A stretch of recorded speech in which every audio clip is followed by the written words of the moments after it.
All right, Mr. Chair, whenever you are ready. Alrighty. Good evening and welcome to this meeting of the Troutdale Planning Commission for Wednesday, December 8th, 2021. If we could have roll call, please. Commissioner Wittrin. Present. Commissioner Waidilla. Commissioner Mamone. Yeah. Commissioner Prickett. Here. Commissioner Wilcox. Here. Commissioner Allen. Here. And Chair Stephenson. Here. Okay, this time I would like to ask everyone to stand for Pledge of Allegiance, and I will be leading this. I pledge allegiance to the flag of the United States of America and to the republic for which it stands, one nation, under God, indivisible, with liberty and justice for all.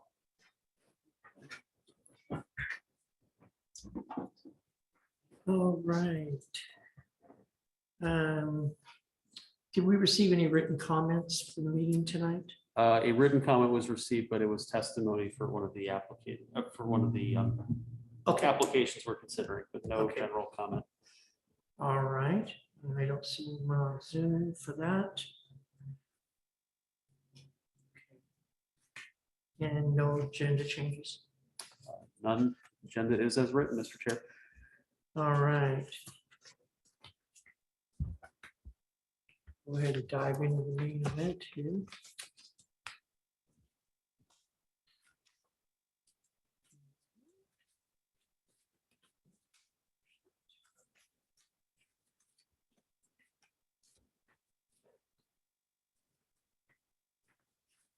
Okay, we have two hearings this evening. We have case file 7508 and case file 7509.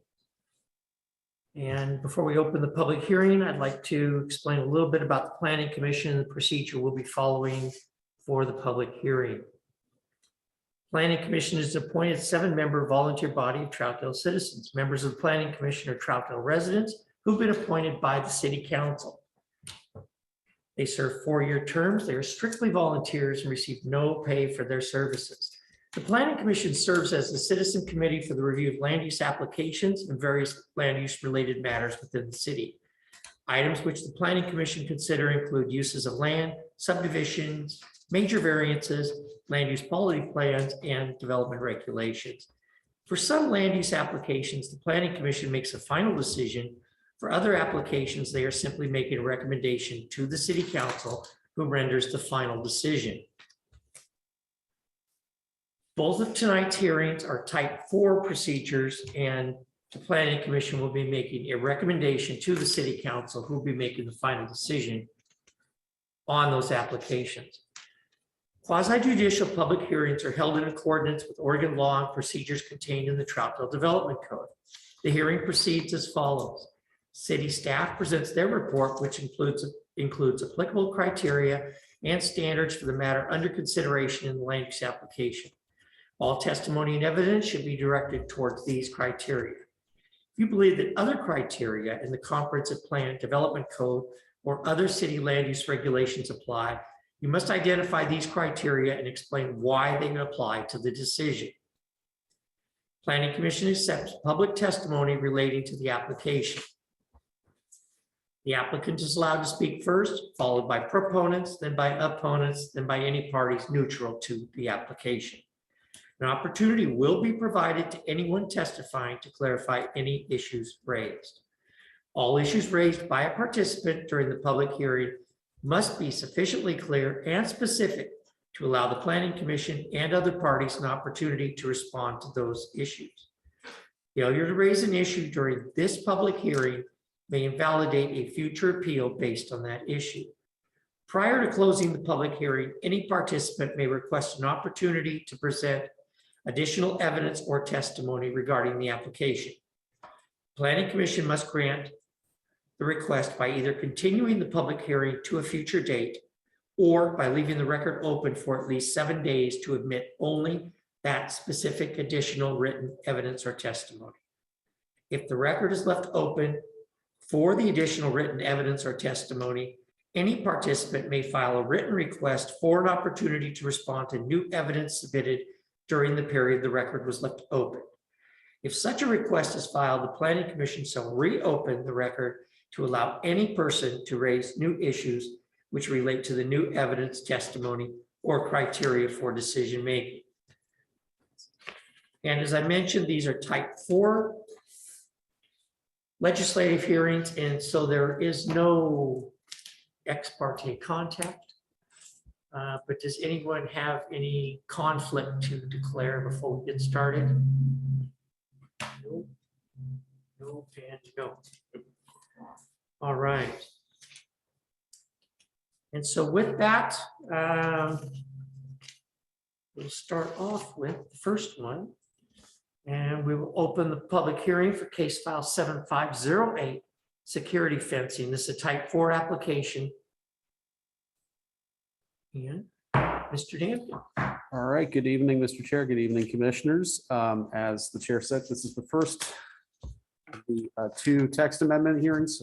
They are separately considered because they are affecting separate parts of the development code as well as have separate findings. So that's why we have to do this twice. But the first one is with an issue that has been recently considered at least earlier this year, once through a variance application, and then second through a follow-up discussion with the commission. So this should all be familiar to you. And this is, we're calling it security fencing, but it is largely revolving around the topic of electric fencing. We have a little, very, very brief PowerPoint, but I'm going to largely read or cover this issue from the staff report that was in your packet. And before I kick off, can everyone see the slideshow on your screen? Okay. So again, the application is a text amendment application. It would seek to refine 2 chapters of the development code. Chapter 1, where we contain our definitions to define security fencing and electric fencing. Chapter 5 is where the meat of the issue is, where it would provide standards for when, where, and how electric fencing in particular would be allowed. As noted, this is not an application tied with property. However, there is a geographic consideration here, but there's no active application seeking electric fencing tonight. And remember, your action tonight is a recommendation to City Council for approval, not for a decision. So the areas we're talking about are largely on your screen here. That will have the biggest impact with these required text amendments, and that is the 2 gray shaded areas are industrial zoning districts. We have 3. There's another industrial classification called industrial park IP, but that is on property that the community college owns well to the south of the city along Troutdale Road. If you're familiar with where those beautiful trees are in the fall along Troutdale Road that change color. That's the property and that area behind it. So what we're talking about, though, is the bulk of the industrial property of the city, everything basically north of the freeway. So that includes the airport, your major employers, as well as some of the smaller industrial properties. Some of those properties are also used for commercial type purposes or kind of this hybrid commercial industrial use. There are also a handful of industrial properties just to the south of the freeway. You're familiar with where like Walcott Plumbing is, that's one property, and then a couple of other smaller properties along the westerly portion of historic Columbia River Highway, well away from downtown, but closer to where the railroad track overpass is. That's the only other really affected area we're talking about this occurring in. Tonight, just some suggestions for discussion or any refinement. We'll review the draft language here shortly, consider any refinements or changes that this commission may have. We've received no public testimony on it. We did send mailers out to industrial zoned properties that would be affected. And to my recollection, Alex, I don't think we heard from anybody on that, nor is anybody in the Kellogg room here tonight. And then just please be sure to look at the draft findings, discuss any potential changes you have, and make your motions accordingly. Our recommendation as a staff is that we recommend you make a recommendation to approve for City Council. If you move forward tonight with that, the council hearings would be in January of, holy cow, 2022, into the new year. The earliest effective date would be on February 24th. If you decide to continue the matter, which is within your right, the above schedule would be affected, but we would still be within the decision window as required by state law. I'm going to stop here real quick. If there are any questions about just the generalities of it before I cover the amendments specifically and then the decision criteria. Not seeing any. So go ahead. So I'll be, you can follow along on your staff report that was in your packet. I'll be kind of touching off that packet of information. So as you know, this ordinance has been in effect since 2017. There have been previous variance cases. One was from about 10 years ago, and then one was earlier this year to allow for electric fencing onto industrial properties. You did approve the last one in May of this year. After that meeting, there was a discussion about, can we bring this issue up for a text amendment? This body discussed it at the September 8th meeting based on some initial offerings from staff. You made your refinements, which is what is it steering the current text amendment tonight. The state of Oregon was informed of this application in late October. And as mentioned before, we have council hearing scheduled for January, presuming you move forward on an action tonight. Proposed text amendments, as mentioned at the top, there are two chapters that are affected. First one is chapter 1, where we have our definition section.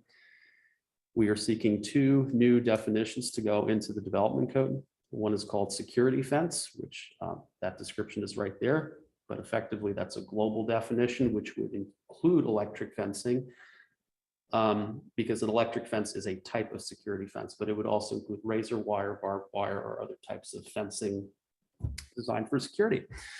And then a unique definition for electric fence that says, again, it's a type of security fence that carries an electrical current that can produce a shock if touched. Very simple and straightforward. Moving on then to your chapter 5 amendment, and this is a section that's already in the code for fences, walls, and windscreens. So this is an amendment to what's already in the code.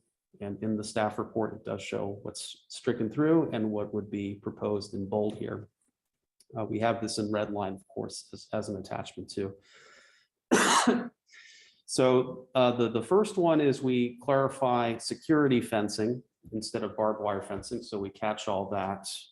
So that language still remains. The other thing we wanted to clarify too, because we've had some interpretation questions on where the height actually begins or is measured from, and we just simply say from grade. That's a common definition that we use throughout and other jurisdictions use. So we just added that term from grade.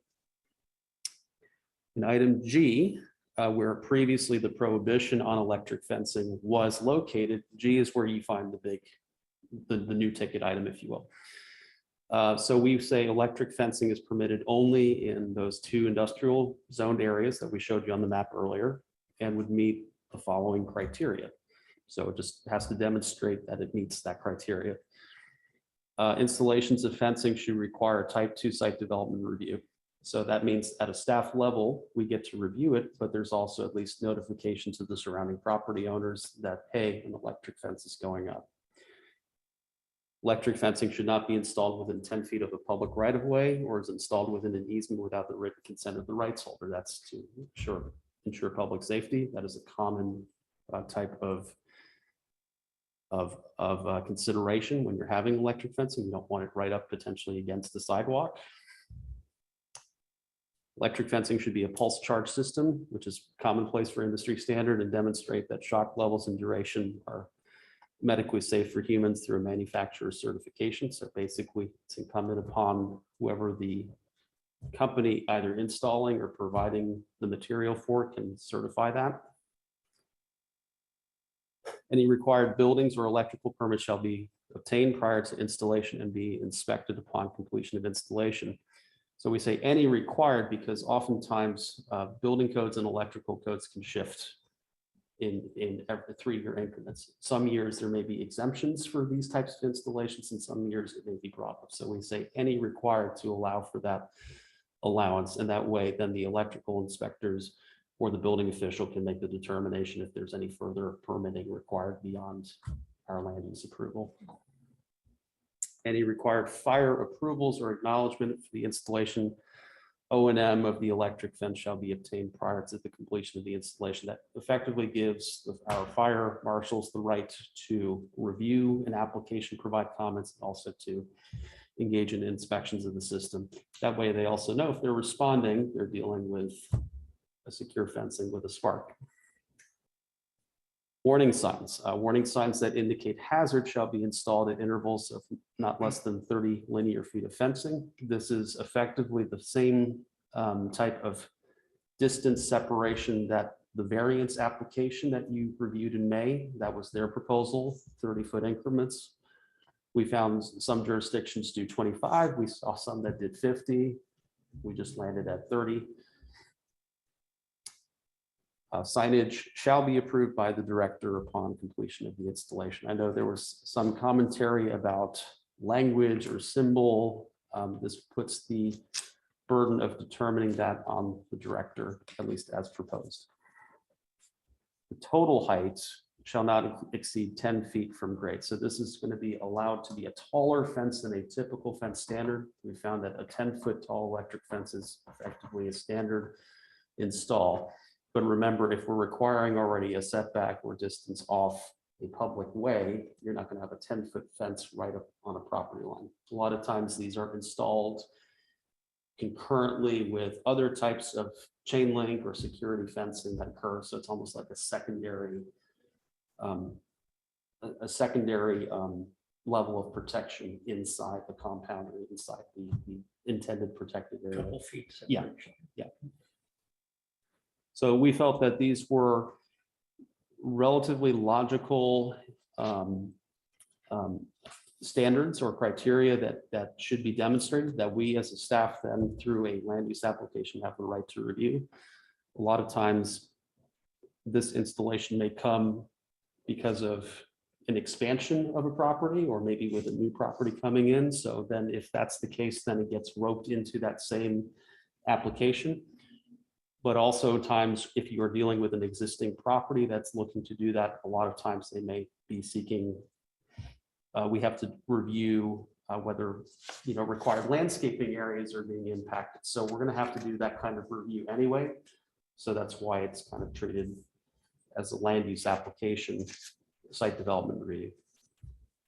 And in the event somebody wants to go above and beyond the standards that are in this code, then it's very simple for us to round this up and have you folks potentially consider it if there's a variance that's being requested.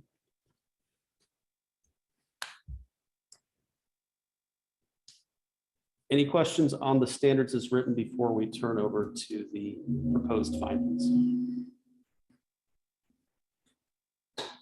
Yes, a question. Your bullet number 3, Mhm. the electric fencing, safe, a duration medically safe for humans. This is me. I have a little bit of discomfort when we are using a little bit of a vague language, and I was wondering, and I would prefer, of course, if we could put quantitative level very clear. I mean, we do that in other instances on the policy, for example, for noise with decibel. So I was wondering if instead of having an interpretation, I know you'll talk about, manufacturer certification, but I wonder if there is value in adding also a specific, understanding better the subjob is understanding, maybe having a manufacturer certification where we can really put a number, because economic interpretation say, well, so that's the only point. Okay. We did attempt to look at maybe a number tied to voltage or how many, kilohertz. I'm sorry, I'm not probably using the right expressions on that, but we were trying to see if there was a numerical threshold we could use. Like 100 amps. or Yeah, something. there was, and that was kind of the question, what type of definition are you using? Amps, watts, volts? So there was a little concern about making sure we got that right. That's why we kind of deferred to the more, as you said, ambiguous language. If we have certainty that we can use something numerically then I think we would find that. We just didn't feel like we had enough certainty to do that.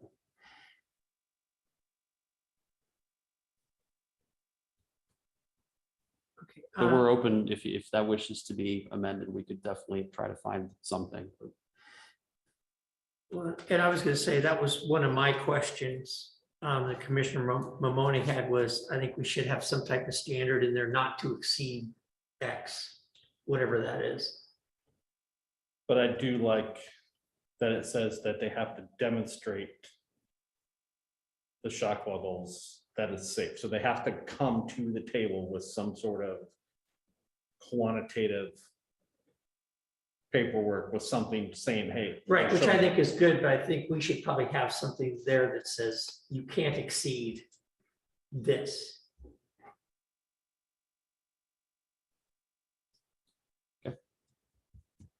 I kind of agree with what you're saying, but at the end of the day, we're still gonna have the autonomy, or the director's still gonna have the autonomy to say it is or isn't Right, safe, right? well, right, I just think it'd be better to have some type of parameter for the applicant to say, Yeah. okay, I can't, Yeah. Yeah. How do we go about finding what that is? Yeah, that would be the question. Who's the subject matter expert that we would have to go to then?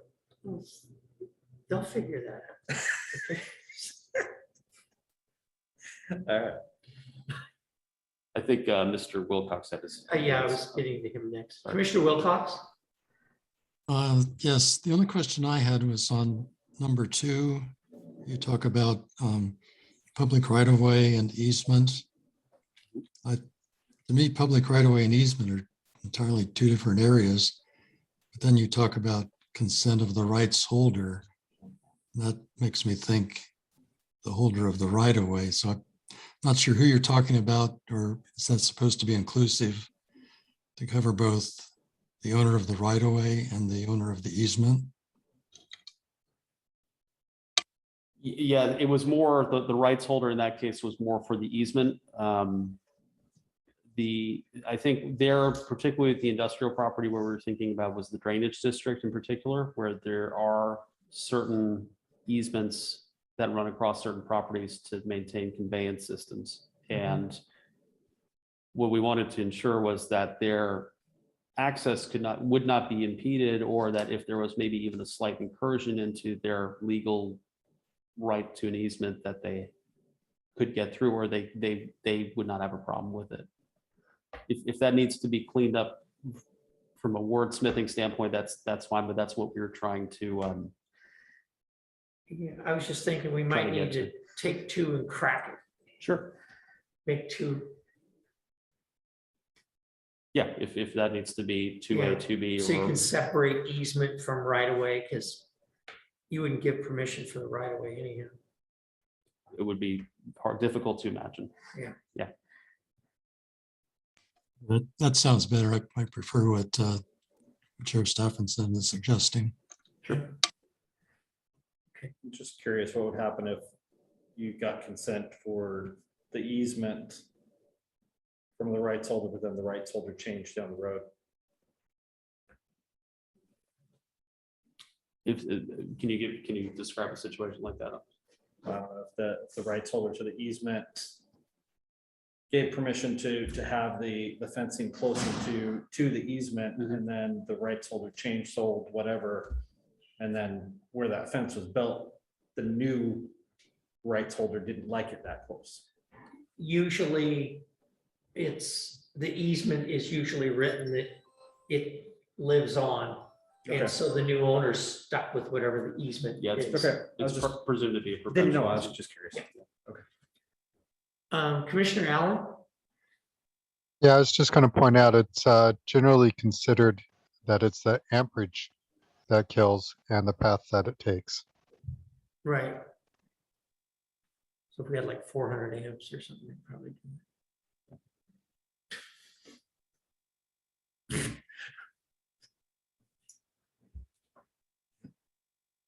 that. Commissioner Wilcox, is your hand back up again? Oh, there he is. Okay, Commissioner Wilcox, sorry. I was trying to take it back down. Sorry. I think the same button that you used to raise, it'll say lower hand now. Did you want to take your hand down or did you have a comment? He just wants to high five us throughout the Yeah. day. Okay, I got it lowered. Thank you. Okay, moving on real quick, and we can certainly address those comments in your deliberation, but we're still in the staff presentation here.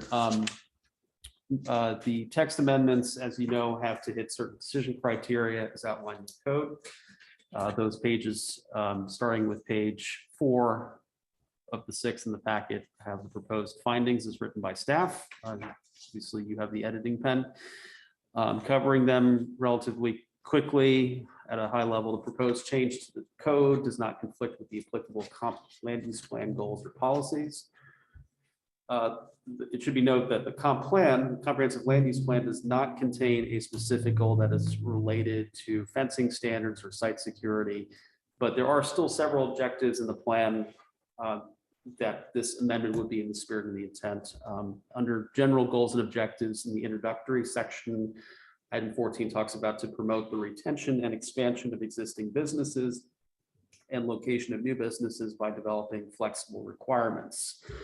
What we've heard from a lot of the people in the business community in that part of the town is that their businesses are negatively affected by the issues of vagrancy and theft, and that it is a real downer for them as far as their ability to want to remain in this community, let alone potentially maintain or expand their operations. And if this is one ability for them to more adequately defend their properties from those issues, that should be under consideration. So if we think we've provided enough standards in place where we feel the general public will not be negatively impacted, but we allow these businesses to have rights to secure their property, we think the criterion in this case is met. And also by limiting it to industrial areas, which in spite of our standards can often be seen as not the most attractive. It's certainly not downtown Troutdale. We're not advocating for this allowance to be done in other commercial areas of the city. So we're not creating, electric yard after electric yard, say on Stark Street or in downtown. This is really more for industrial users in the community. The proposed change is consistent with the applicable planning goals. There's no state-specific goal, statewide land goal related to fencing, but goal 1, which is the citizen involvement goal, sets expectations for folks like you to engage with citizens about prospective development and how regulations may affect communities. The amendments that we've proposed have stemmed from feedback from applicants and businesses that seek greater ability to protect and defend their property. You saw that in the variance application, and we've heard that. I know certainly council's heard those concerns from business owners. So in this spirit, I think you are addressing it, and we as a staff believe that the criterion is met because you're responding to citizen involvement. You're responding to citizen concern. And we think that these standards are in that spirit. Item C is not applicable as there are no specific standards in the Metro Code that apply to this proposed amendment. And then item D, public need is best satisfied by the particular change.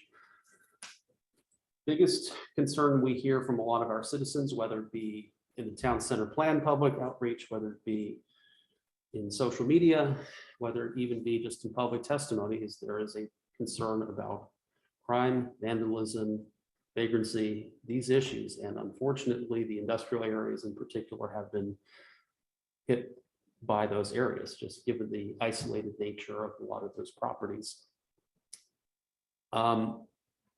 By clarifying what we mean by security fencing and then allowing for electric fencing in certain areas with clear and objective standards, we're empowering these property owners to have additional tools to prevent theft.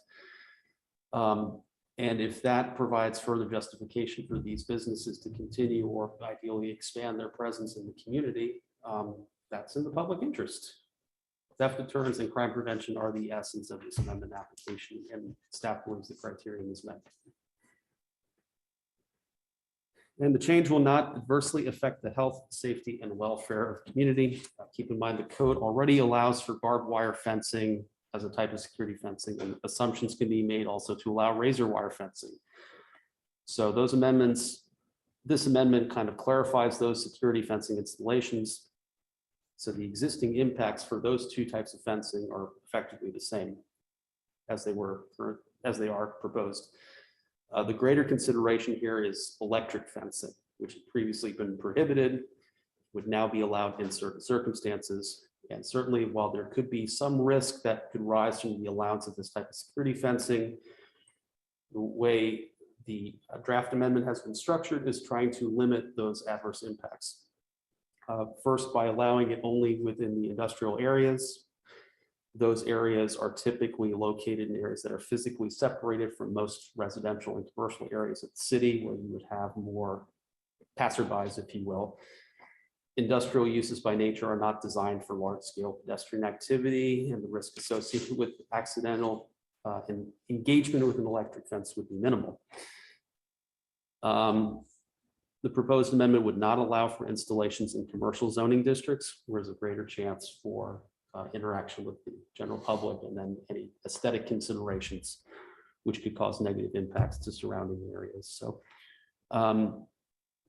that's one aspect of it. Second, electric fence suppliers have to provide installations that, based on the draft code, would have to abide by overarching health and safety requirements, not even at the local level, but also at federal levels too, and at state building code levels and prevailing industry standards. So that's when we talk about the regulating the impact of the shock and the duration of the shock, that they have to demonstrate that they do not create a medically harmful situation.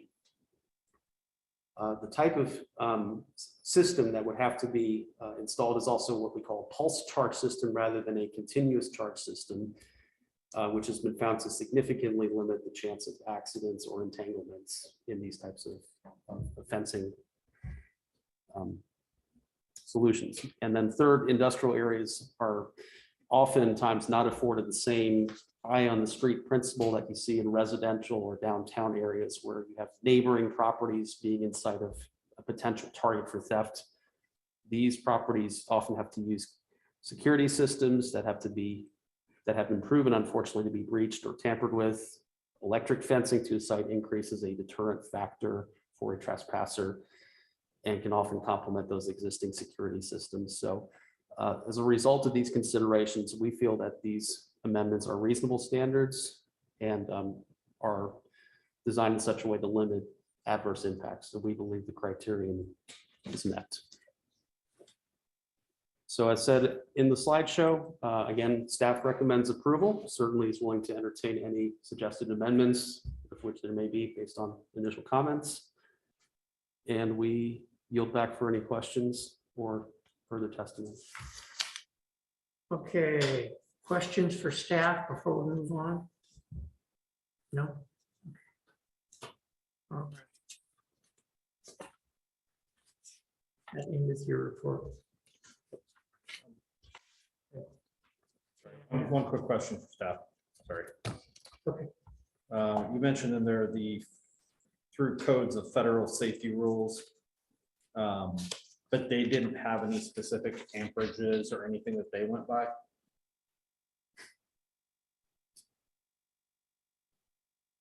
You're talking about the federal standards are in place? Yeah, well, you just mentioned that there's federal set forth through codes, federal safety rules, and prevailing industry standards, but when in that, there was no mention of any certain amperages or anything that we could go back to number 3 with. We looked at a couple of references on it, and it had a lot of references to very long lists of CFRs, federal regulations, if you will, that had some items. I don't think as a staff we were truly qualified to understand that, and rather than make a guess and presume that that is the federal standard, that's why we left it a little bit ambiguous. So, yeah. All right, with that, anyone wishing to testify as a proponent? Anyone wishing to testify as an opponent? Any neutral parties wishing to testify? This time, we'd entertain a motion to close the public hearing. Chair, I make a motion to close the public hearing for 75-08 security fencing. I second. Okay, we have a motion, a second to close the public hearing. All those in favor signify by saying aye. Aye. Aye. Opposed? Okay, public hearing is closed.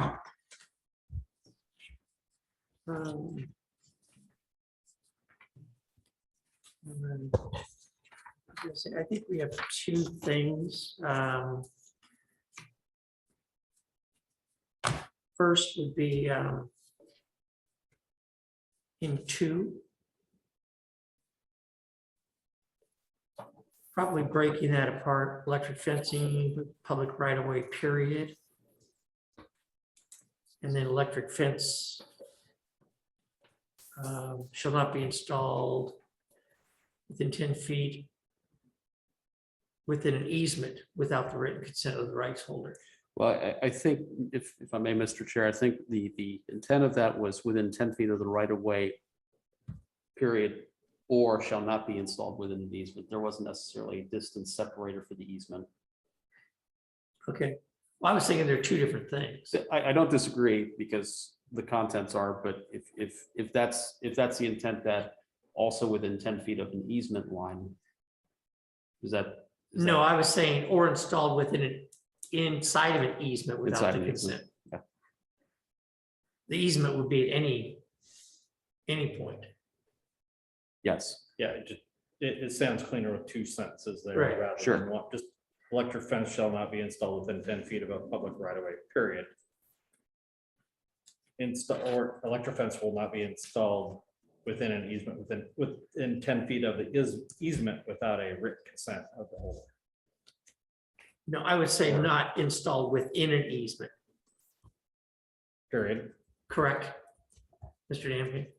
I'm sorry, Mr. Chair, can you repeat I that? would say not installed within an easement without the written consent of the right Correct. holder. Yes, Not yes, installed yes. within, a- yeah. I don't know if I explained it correctly. Yeah, Okay. not any distance. Oh, okay.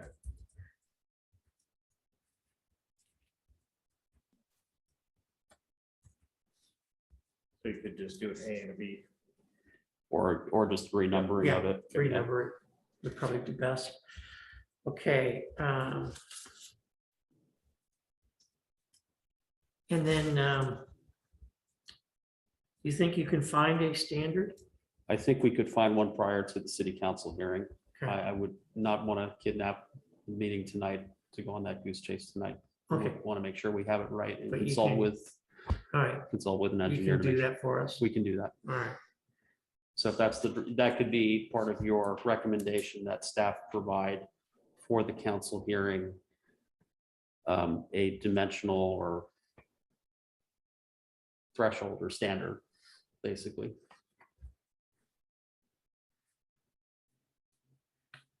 Okay, so those are the two that I heard.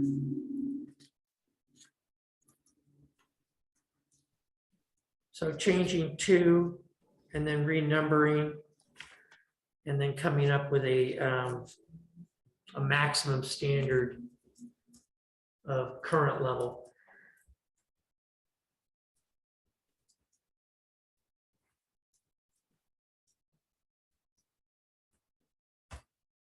Do we have that right as written on screen?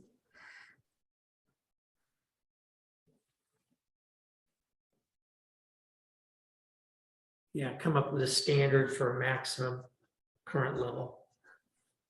Does the language of medically safe for humans through manufacturer certification, does that remain in, or does that, I guess that's the question. Do you want that standard to be in place of number 3 entirely, or in addition to the language already established? I don't know what everyone thinks. For me, we could say, leave medically safe for humans, not to exceed such and such. I like in addition to. for what it's worth. I think it kind of protects us as a city. That was the to- concern, is that Yeah, if yeah. the staff is unsure, even if, you know, that the onus is, the responsibility is placed on the applicant to demonstrate that. Yeah. Agreed. We can certainly commit to doing that. This is Rich. I like that because, you know, current level over time is going to be worse than a shorter current level, right? That's our understanding of it. Yeah. So having it also be safe for humans is an important point.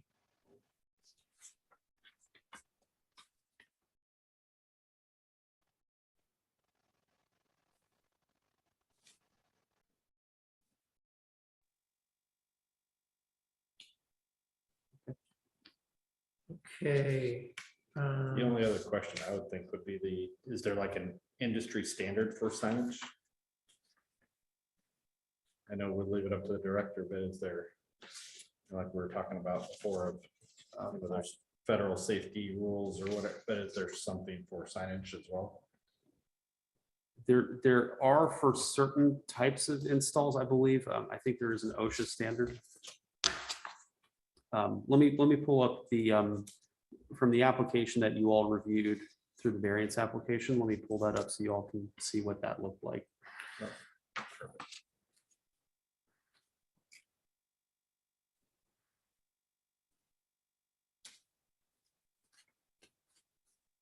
The maximum would be like the paddles.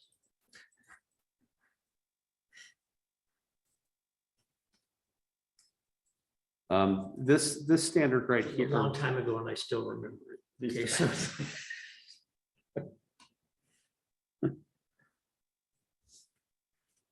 At least Shirley's laughing. This is the sign that the vendor who did the work for that property, you consider the variance. Now, this is, again, it has their company name on it.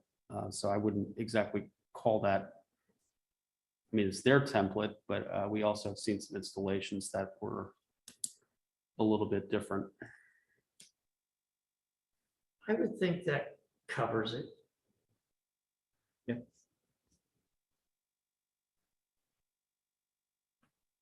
You know, something like that should be sufficient. I just wonder if there has to be anything in our verbiage to say it must declare the warning and be bright colored or something, just something in there at least as a starting point. I don't know.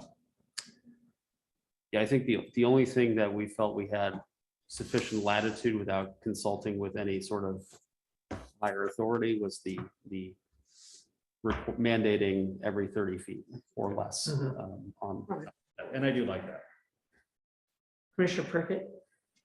Do we know how many amps 7,000 volts is?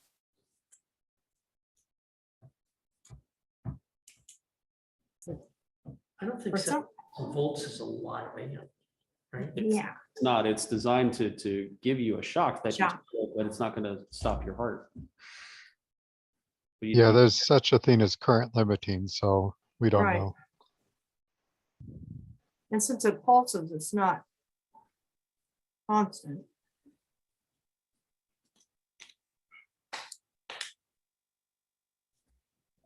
The other thing this sign shows, which I think came up at least during this discussion earlier this fall, it does show English and Spanish, but it also shows some illustration. And I mean, there's also kinds with universal signage. Yeah, I think personally, I think the illustration is the most important part. Have something with like a lightning bolt that's showing something. Okay. That's also the beauty of the plan review and going through the land use application is I get shown to building official, it gets shown to the fire inspectors. And those plans typically have to have that cut sheet or that detailed drawing showing what type of signage they're going to use. So it's not even just, while it's a director's decision, it's a discussion by committee to make sure that it covers what it needs to. I also will say, I think it's sad that we're to this point. Because I know that for these people, this is not their first choice or second choice No. of things to do.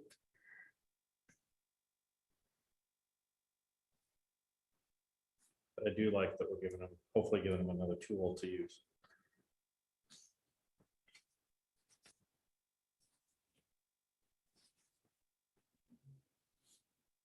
Shocking. Good thing it's the last meeting of the year.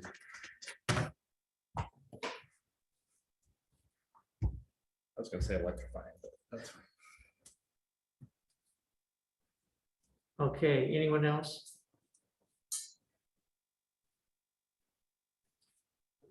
Quiet tonight. Yeah. So we have two changes. So as amended, Yeah, okay. That would be your motion as amended. All right. Any further discussion before we start wrapping this up?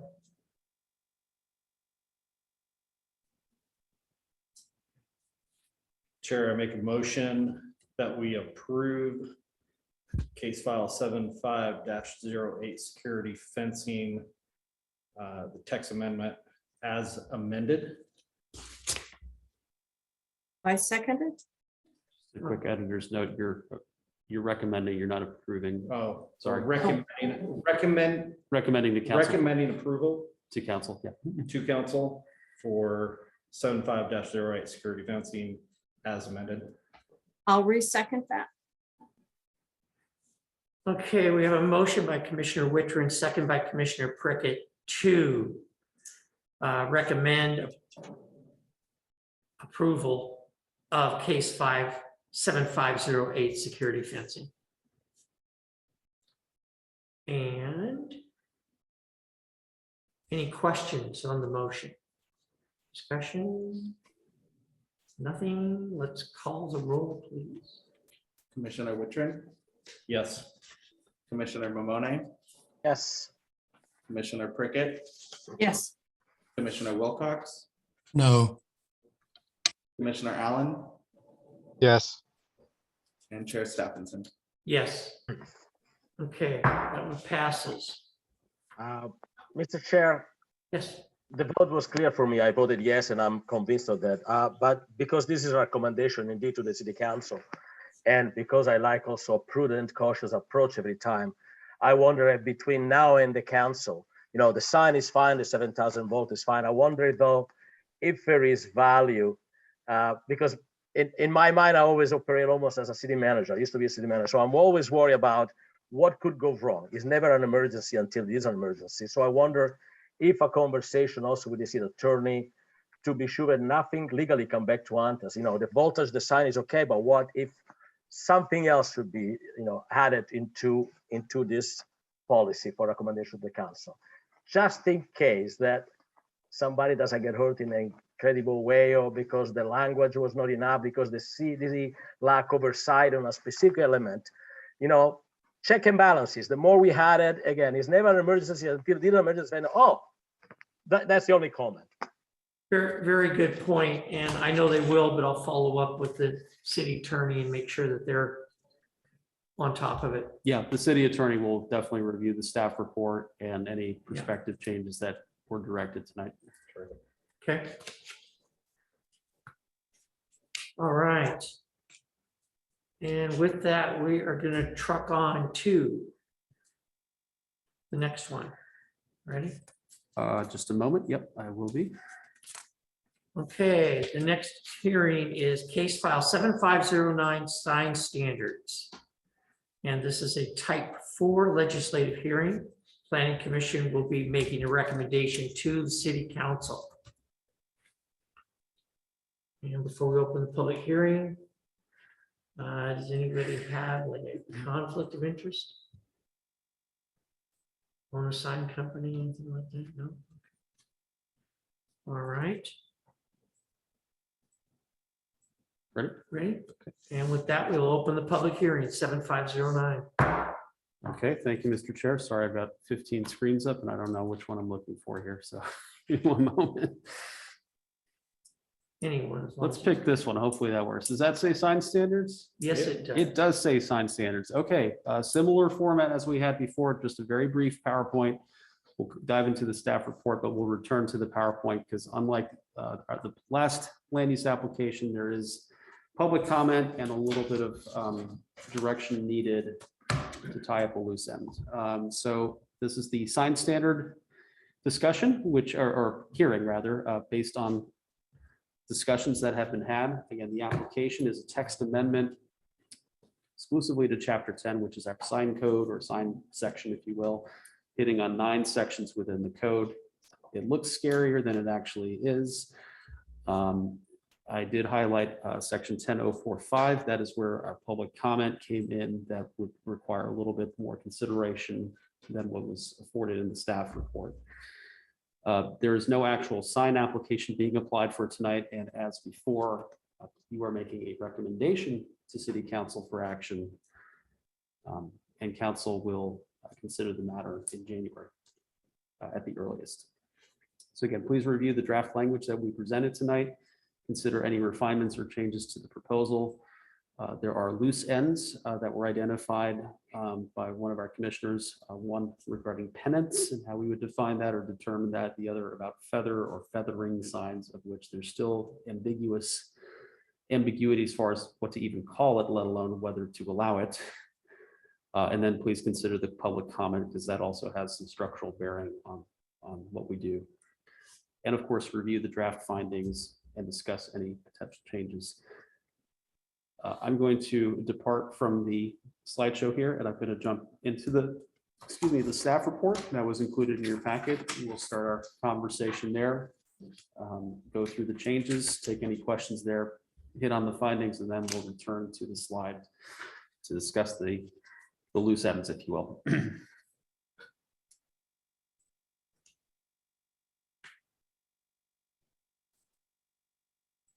Okay, can everyone see a staff report for 7509 sign standards on your screen? Okay. Forgive the scrolling, I'm just going to get down to it. The background again was outlined in there. This has been a discussion we've had for a little over a year with a couple of conversations scattered between.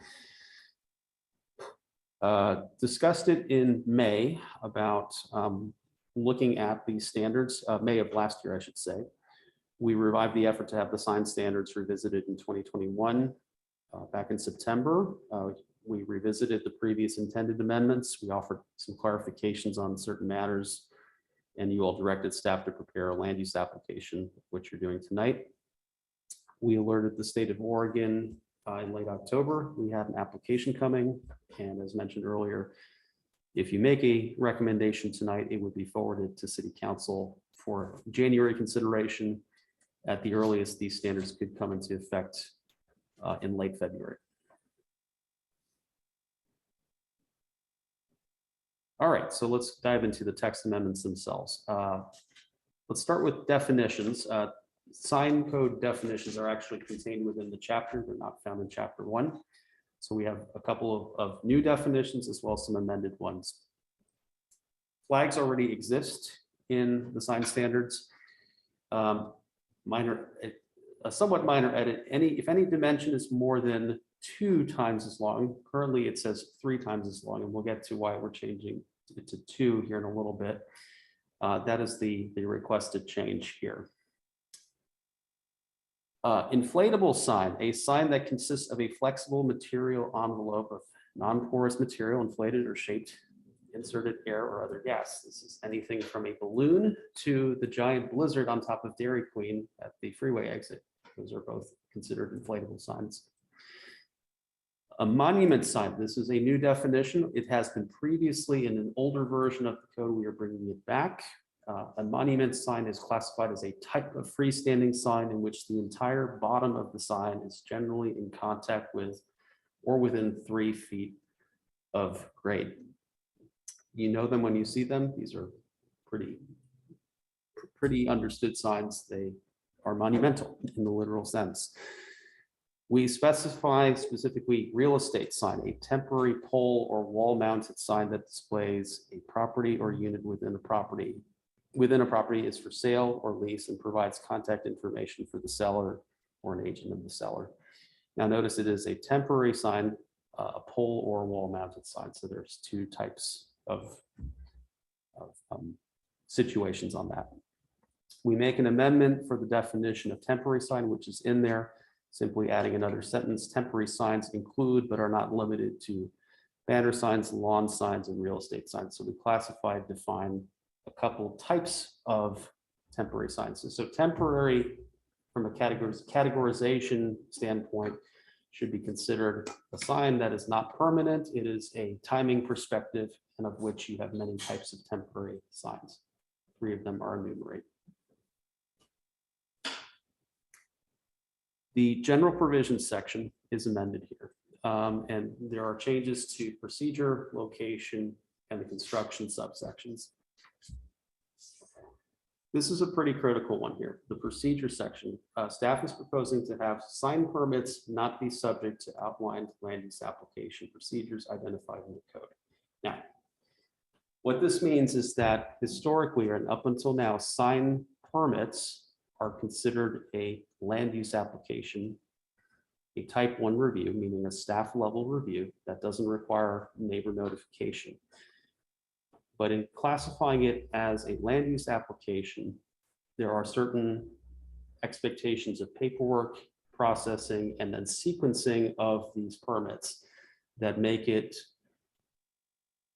longer to obtain a result, more difficult for the applicant, because in some cases, the applicant may have to fill out multiple applications, and frankly, involve more staff time, because things like letters of decision have to be cranked out in correspondence with a land use application. So what we're saying here is treat a sign permit almost like you would a building permit. You still have to apply for one, but the standards could be reviewed in a much quicker fashion. And in the case, if a building permit or an electrical permit is required, those reviews can run concurrent. An applicant only has to be filling out one application. And with the city's recent permit system that we put into place in the last 2 years, that can be done digitally, straightforward, and submitted electronically. Wouldn't even require a visit to our office. So if we are able to decouple the land use application requirement, but still maintain the standards and still have them be in our development code, we are just going to afford our applicants a lot of time savings, and we're going to afford the staff the ability to turn these applications around much faster. So we're not throwing away the standards, we're not throwing away permit requirements for the most part, but we are streamlining the process if we do that. So I just want to make sure we explain ourselves when we're saying we don't want it to go through a land use review. That's what we mean by that.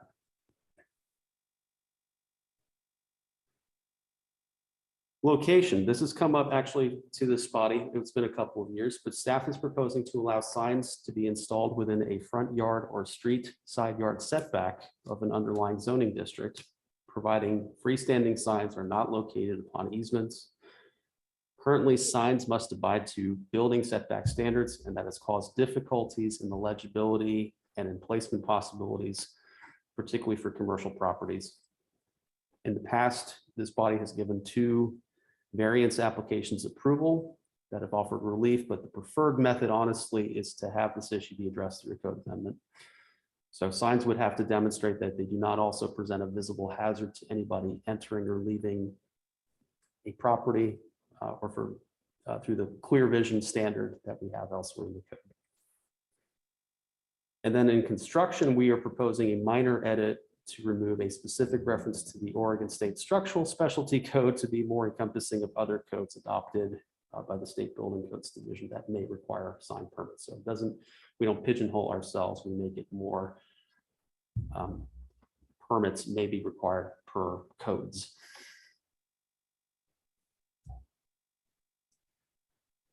The next section talks about sign permit exemptions. This is an amended section. We're proposing a new exemption for real estate signs.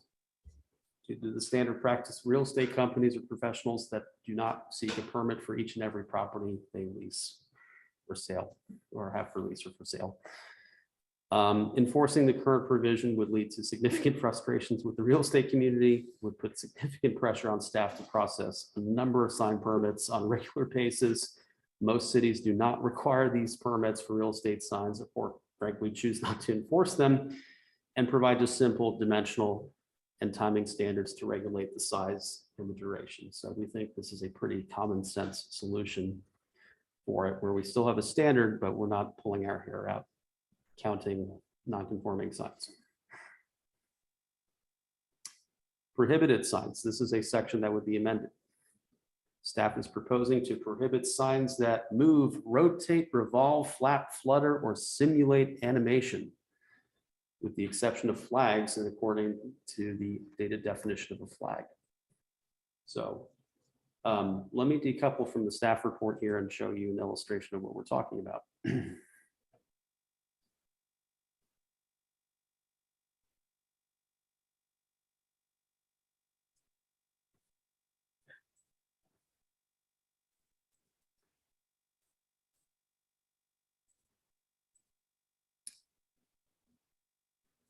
So what you have on screen here, would you call that a flag? And that's kind of the question, because we're going to be concerned about defining or allowing feathered flags. Most of these flags, a good number of those models would fall into that 1-to-3 ratio if you call that a flag. But they don't work if you call it a 1-to-2 ratio. The American flag works, the state of Oregon flag works, a number of civic flags work in that arrangement. Most flags come in that dimensional standard. So if you're unsure about splitting hairs about whether or not feathered flags need to be called out, defined, and then prohibited, this might be a clean way of doing it. It's just simply changing the dimensional threshold. Because if somebody wanted to argue that those are flags, they flutter, then you've eliminated that discussion based on a dimensional standard. But a banner can flutter too. A banner would have to be secured though. I mean, it can still flutter. You're never gonna address every You know what I'm issue saying? where people will find it. Yeah. But this was one, because it's on a stand, because it has a hoist, you know, we've heard that excuse before when we've had that argument before. Well, this is a flag, you allow flags.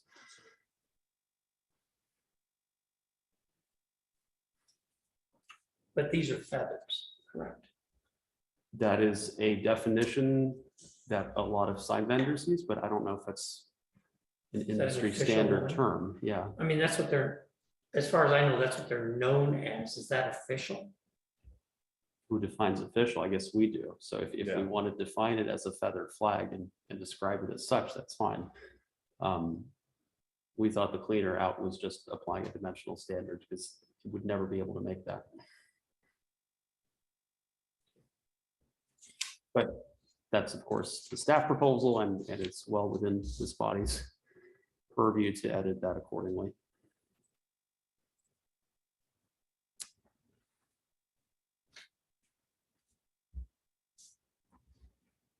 All right, signage within residential zones, and the 3 bullet points you see here also apply to commercial and industrial zones. We simply set a time parameter for temporary sign permits. Right now, we really don't have a drop dead date by. So temporary sign permits would be valid for a period not exceeding 30 consecutive days from the date of approval. We have an existing standard in place that signs are to be removed within 14 days after an election, sale, rental, lease, or conclusion of an event. Properties would be limited to no more than 4 temporary sign permits issued in a calendar year. Permits would not be eligible for extensions. A lot of times we'll get the question, well, what about political signs or lawn signs? Those are exempt. What we're talking about here are signs that are typically oriented for sales, or maybe larger political based banners, or an event sign for an upcoming community event. You can't just have them perpetually up. Right now, we don't have any sort of duration or restriction on how long they can be up. The only thing we have is it must come down after a certain period of time. There would be concerns, I think there were some rightful concerns several years ago when we crafted these standards about are we running into Supreme Court legal issues on that. We suspect now that we wouldn't because we provide a clear and objective definition for what a temporary sign is. And the only sign that effectively has temporary situations on but could extend past that 30 days would be a real estate sign, because sales can go on, or that a listing can go on for longer than that, but it's understood that it still has to come down after a sale or a lease has been executed. And I'd just like to verify that because in 2017, when we did this, real estate signs was one in particular that got gunned down by legal. There's been some case law that suggests maybe otherwise. Right now, we might have the ability to Some ensure common that. sense. Let's hope so. Wow. We'll put it forth, and if it has to be stricken again, then we have severability. It wouldn't throw out the entire code. Those same standards would apply then also for commercial and industrial zones. So the next section has a few more edits. This is signage within the CBD. And as you see on the title, since we have a new zoning district in place, we need to throw in the urban mixed use, the MU3 zoning district that we have for the Confluence site, because right now it's not mentioned in the code. So we had to apply some sign standards there. So that's where the title change comes in. The wall signs section. The standards for the maximum sign face area in the Confluence site would match other commercial zoning districts. Case in point is if you have a development, let's say hypothetically a hotel that might want to go 4 stories or even 5 stories in height, you can't really tell the hotel that you can't have a wall sign of 36 square feet. You're not going to see it from the freeway. It's not standard. But you could say, okay, hotel, use our commercial standard, 10% of your facade side area. That's a doable standard. That would be legible for motorists on the freeway. So that's kind of the allowance we're trying to carve out for that particular zoning district. However, we're also trying to maintain the CBD standard for more of that pedestrian scale downtown signs, which do limit the size of that wall sign to 36 square feet.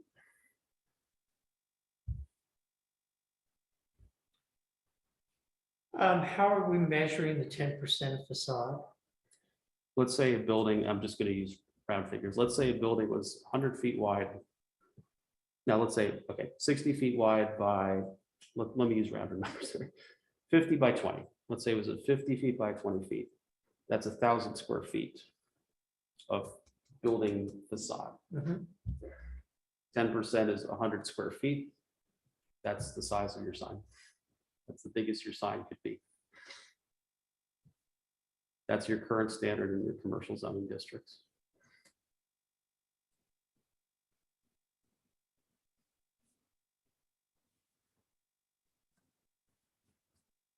For portable signs, we And talked. that's for CBD.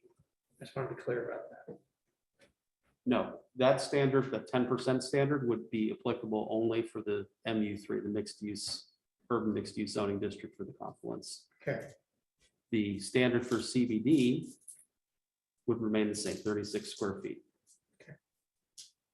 But that standard, and I'll put an asterisk on it, that was the nature of our public comment, which we'll talk about after we cover what we've originally come up with. Okay. With portable signs, again, try to apply a little logic here. Portable sign maximum area would be nominally increased to 12 square feet. This would allow for the industry standard 2-foot by 3-foot portable signs to be a permittable sign. Signs would also be allowed to be placed in rights of way directly in front of the business, provided that the jurisdiction who has the right of way has given approval and they're not causing any accessible or visual obstruction. as you all know, most downtown businesses use these types of signs, and this amendment just brings these signs finally into compliance.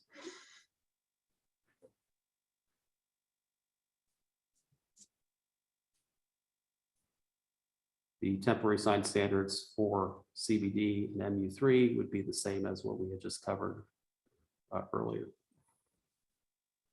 And then there are two other sections of enforcement. There are some minor non-substantive edits to correct some references and some syntax errata on those sections. And do we have those? They are in the red line version. I can pull it up for you.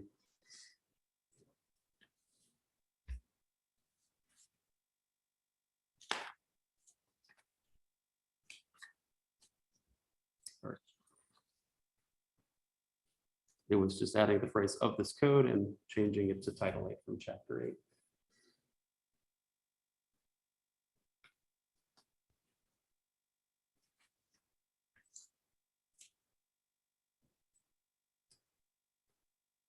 I know some of that was a little dense. Are there any questions on the proposed languages before we go to the decision criteria? Okay. Questions for staff, Commissioner Allen?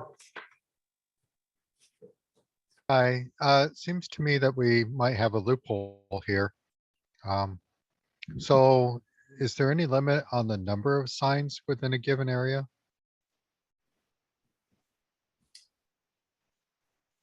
So, How many? so case in point, if I were to have 10 signs together, legally, I would be in compliance. But those 10 signs together can be used to make a much, much larger sign.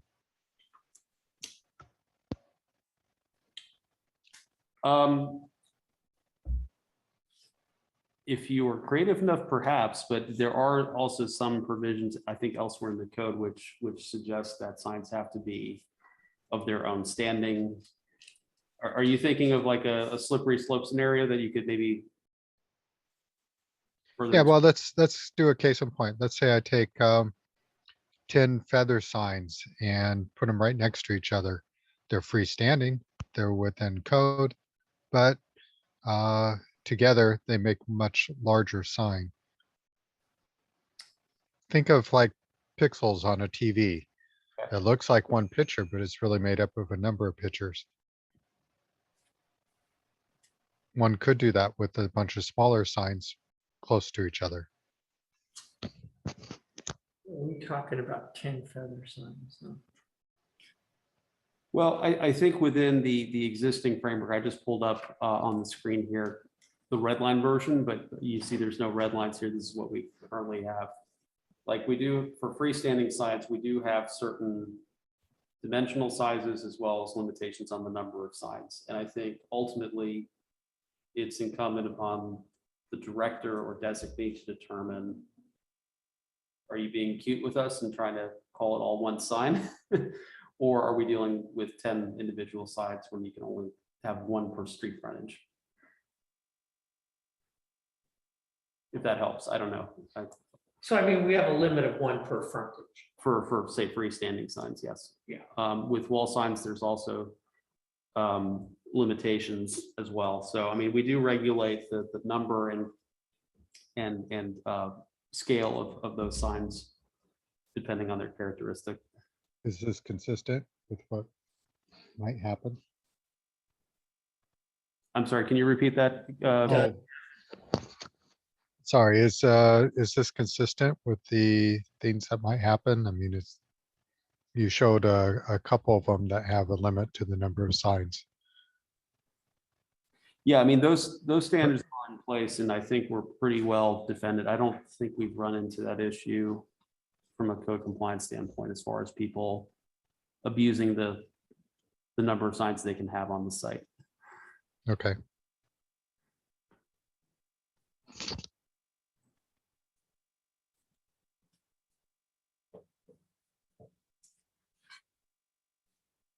Okay, questions for staff? Oops, I think Mr. Wilcox. Oh, there he is. Commissioner Wilcox. Yeah, I had a question under portable signs.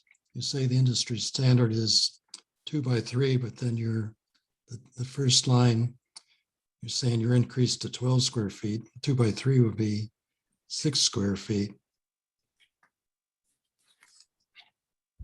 And basically using one side of it times two for the tent-like structure of a portable sign.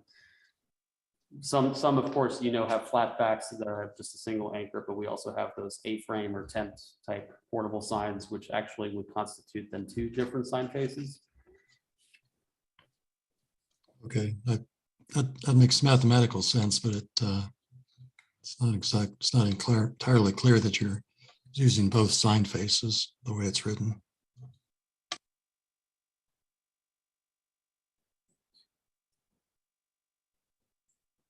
On portable, Right. I had a couple other comments while they got the floor. I was curious what the opposition is to permanent banner signs, and also feather flags or feather signs, whatever you want to call them. I'm not in favor of an outright prohibition of those. The problem I see with them frequently is they're installed between the curb and the sidewalk, which creates a visibility problem for driveways frequently. But reducing the dimensions of a flag, somebody could just split a feather flag into two pieces and get around your dimension limit that way. But like I say, I'm not in favor of an outright ban of feather flags. To your earlier point about permanent banner signs being prohibited, that's been in the code. I would probably defer to a planning commissioner who was part of that discussion at the time when that came up. So the feather flags, we obviously have seen them. We know they exist. You make a point about the holes in the sidewalk, which has also been problematic because more often than not, they don't ask for permission to do that. But because we have ambiguity of it, we haven't really effectively regulated it one way or the other. So I honestly, the staff opinion could go either way. It doesn't matter, but we felt like it was we thought we heard that there was generally a dislike for it. But if I guess that would be for banners, for feather Feather signs. flag. So I guess that would probably be the critical question for the commission tonight is, do you want them or don't you want them? And if you do want them, then you should probably define them. If you don't, then you can either use the flag definition amendment that we're proposing, or you can still define it and say it's a prohibited type of sign. That's a values proposition. That's something you will have to sort out. that'll be a good discussion for later. Okay, other questions for staff? Did you have anything else, Commissioner Wilcox? No, that's it for now. Thanks. Any other questions for staff? No? All right, Mr. Chair, just got to quickly go through the findings, just for the record. They won't take too long, and then we can defer back to discussion.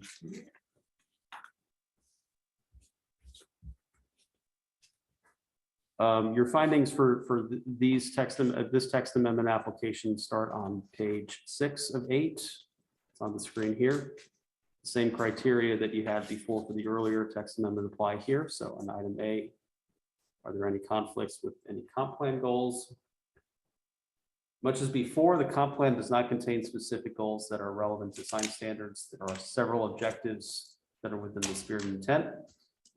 Much like before, there's a general goal to promote the retention and expansion of existing businesses by developing flexible requirements that can accommodate the specific nature of a project. We feel that particularly the decoupling of a sign permit from a land use review, but still maintaining sign standards, does that. It is streamlining the permitting process, provides still clear and objective standards. On some of the other matters we talked about tonight, we feel that that's in the spirit and the intent of what the comp plan called for. We believe the criterion is met.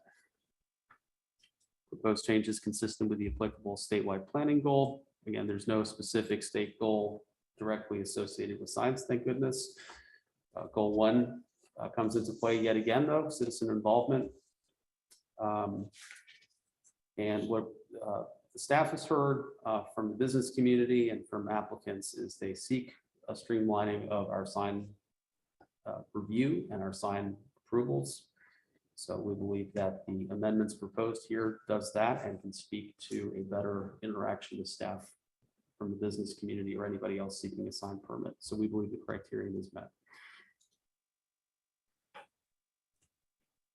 The proposed change is consistent with applicable provisions in Metro Code. Metro Code does not apply here, so there's not applicable. Public need is best satisfied by this particular change.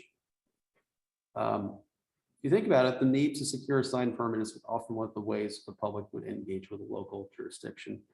And any effort you can make to improve or streamline the process should always be considered, especially if we have staffing arrangements or technology improvements that can allow for those improvements to occur.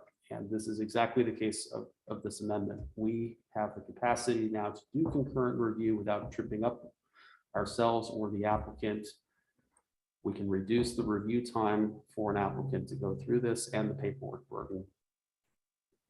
And although some of the standards are proposed maybe to be eased, the standards, excuse me, let me read it directly. In certain cases, some of the standards proposed to be eased, but in each of these cases, the standards are simply being reset to fulfill an ongoing practice, like the real estate sign situation, or trying to be practical with the portable sign situation and placement in the CBD, or to provide a latitude for a sign to accomplish its purpose for property and business identification without causing undue harm, which is why we're seeking the common sense idea of allowing signs to be in a building setback.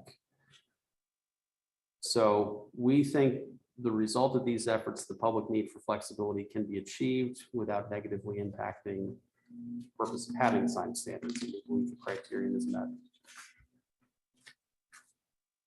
Lastly, the change will not adversely affect the health, safety, and welfare of the community. We don't suspect there are health concerns that would be caused by this proposal. Safety considerations would exist.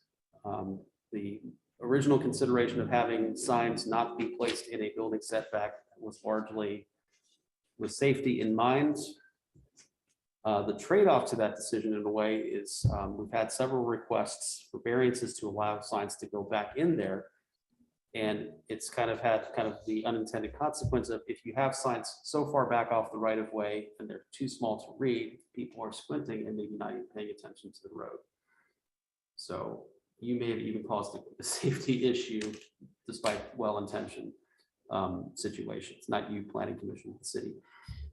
So that is one where we actually say, hey, yes, maybe it doesn't seem right at first glance because you might create a visual obstacle closer to the street, but you have a more legible sign that people might be able to see it and better pay attention to the road since they're not squinting.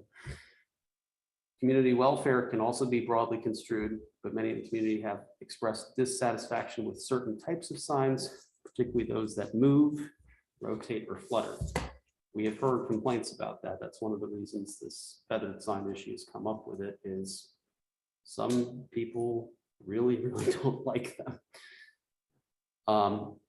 And some can consider it at best a distraction or at worst a nuisance. And this amendment would seek to prohibit those types of signs or the city to clearly articulate those standards. Now, fundamentally, it comes down to a values judgment of this commission, but ultimately the council. Do you want these kind of signs in your city? Yes or no? Is it that big of a deal? We'd be remiss as a staff to not bring it up because we hear the complaints about them. So you can have this criteria be altered depending on your discussion here shortly about whether you want to allow them or not. Bottom line is, whatever decision you make, we still think the criteria is met because you are making a values judgment on that signs or no signs, the other factors in consideration with this whole amendment will not affect the health, safety, and welfare of the community. And as mentioned at the top, we recommend approval. And we yield back our portion, and keep in mind, we do have a public comment that was submitted that we would address in the neutral party component of the hearing. Okay. Any additional questions for staff at this time? All right. Anyone wishing to testify as a proponent? Anyone wishing to testify as an opponent? Anyone testifying as a neutral party? Staff received correspondence from Valerie Hunter. I'll put it up here on the screen since it was received yesterday and not included in the packet.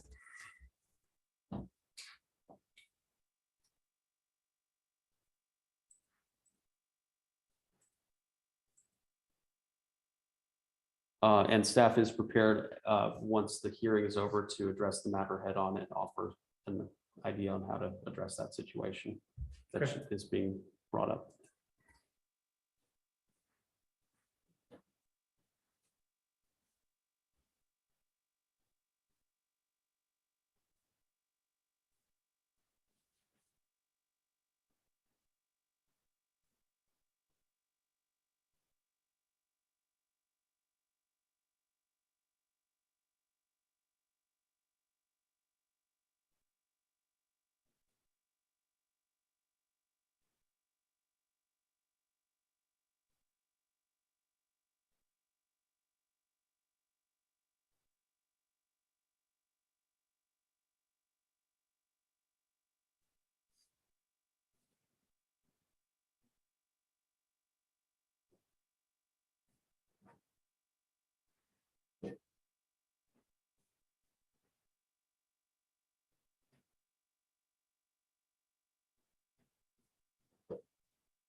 And that was the only testimony received. Okay. Does that need to be read in? We can, I was gonna intend to address it during the hearing. Deliberation? During deliberation, because we have a slide to discuss that very issue. Okay. Any other testimony? Okay, entertain a motion, to close public hearing. Chair, I make a motion to close the public hearing on 75-09. I second. Okay, we have a motion and a second public hearing. All those in favor, signify by saying aye. Aye. Aye. Opposed? Okay, public hearing is closed. Mr. Chair, since that testimony is fresh in mind, do you want to start with that particular Sure, issue? that's fine. Okay.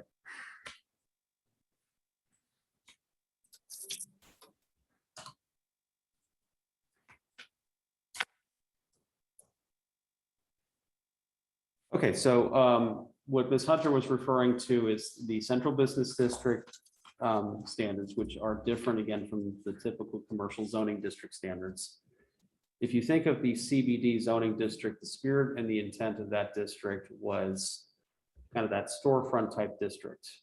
Smaller lots that are right up to the property line, where you really don't see freestanding or monument signs. You see wall signs, awnings, portables, but the situation of our map, our zoning map shows us a different story. We do have other properties outside of even that downtown core that are affected by it, including her property, which is located on the inside curve of 257th. I'm sure many of you have seen the recent construction there. It's not just her property. Of course, there are a few other properties that are not of that downtown character. So if you were to consider her request, if you wanted to allow for maybe those properties to have some flexibility and use maybe the commercial standard for freestanding signs, and basically the size of the sign is dictated by how much street frontage you have and is limited effectively in heights of 20 feet. That's kind of that standard.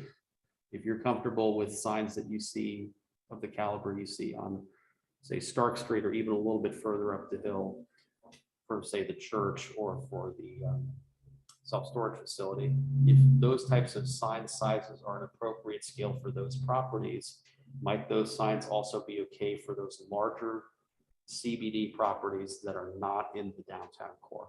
Per property, potentially the county property at the corner, or other properties located elsewhere. And if not, that's fine.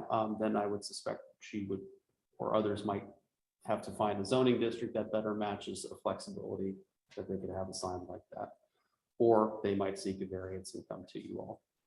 And that might be appropriate, because that could be a special circumstance that is different from the balance of the district. But since we're in a public hearing and considering this, it would be remiss if we didn't bring it up, and she brought it up.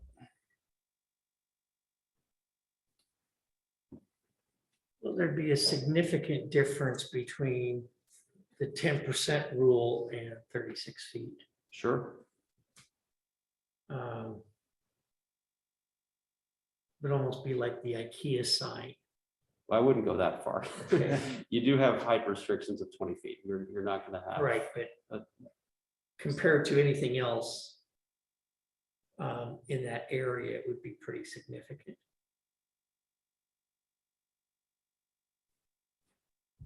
And, you know, I think they were done that way kind of intentionally, or at least at the time. I was wondering why that parcel, she said, did not qualify for a monument sign. Because that parcel, her property is zoned in the central business district. Monument signs or freestanding signs are not allowed in that zoning district. That's the point. She could have the same sign standards that, say, Saul would have in front of Restaurante de Pompeo. Right, but there's a difference between a 10% wall sign in that project and a monument sign too. Except a monument sign wouldn't be afforded to a downtown business. And if we're sticking with the wall sign definitions for her, that means she could only put up a 36 square foot sign, and I don't think you're going to see that too well if you're zooming by on 257. And it would have to be on the facade of her building. Right. I mean, I know we're talking about a specific property and we have to talk generally, but that's kind of the practical reality that we're talking about as we're thinking through this. Commissioner Prickett? The, on Halsey, that cable company, the cable company has, does it have a monument sign?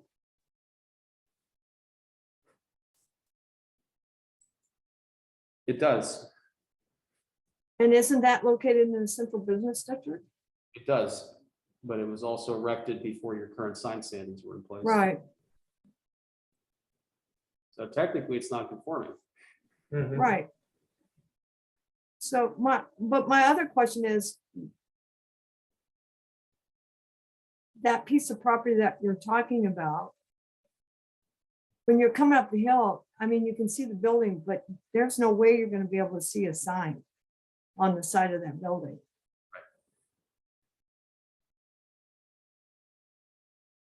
Monument sign would probably do them more good, actually. That's what they're arguing effectively. Right.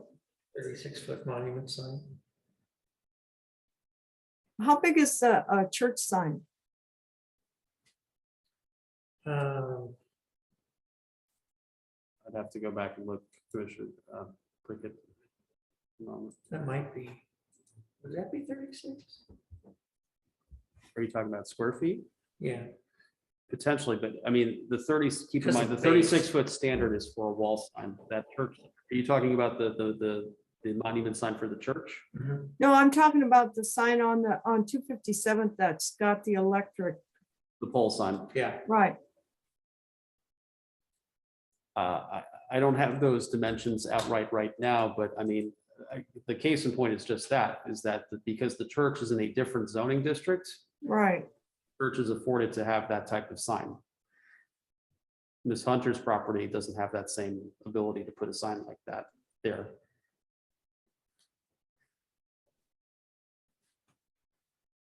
I guess my question would be though, is if this was concerning her before this, why didn't she come and ask? Well, and it's well within her right to do that. Yeah, I guess the question is, since we're talking about sign standards in general, be accommodated in here, or do you wish to consider that as a variance? the whole reason I feel like we're considering this sign standards is because we want to keep our small town feel. And that's correct. Me, I like the idea of the variance because then we're keeping control of what it looks like. That's just me.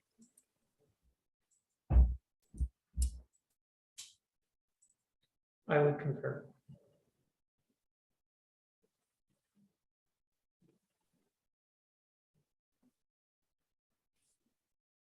Any other discussion on that one? Yes, Mr. Chair.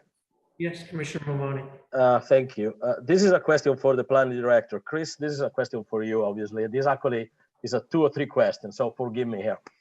But disregarding the specific of any individual property, do you see from a technical standpoint value in this proposal from the citizen?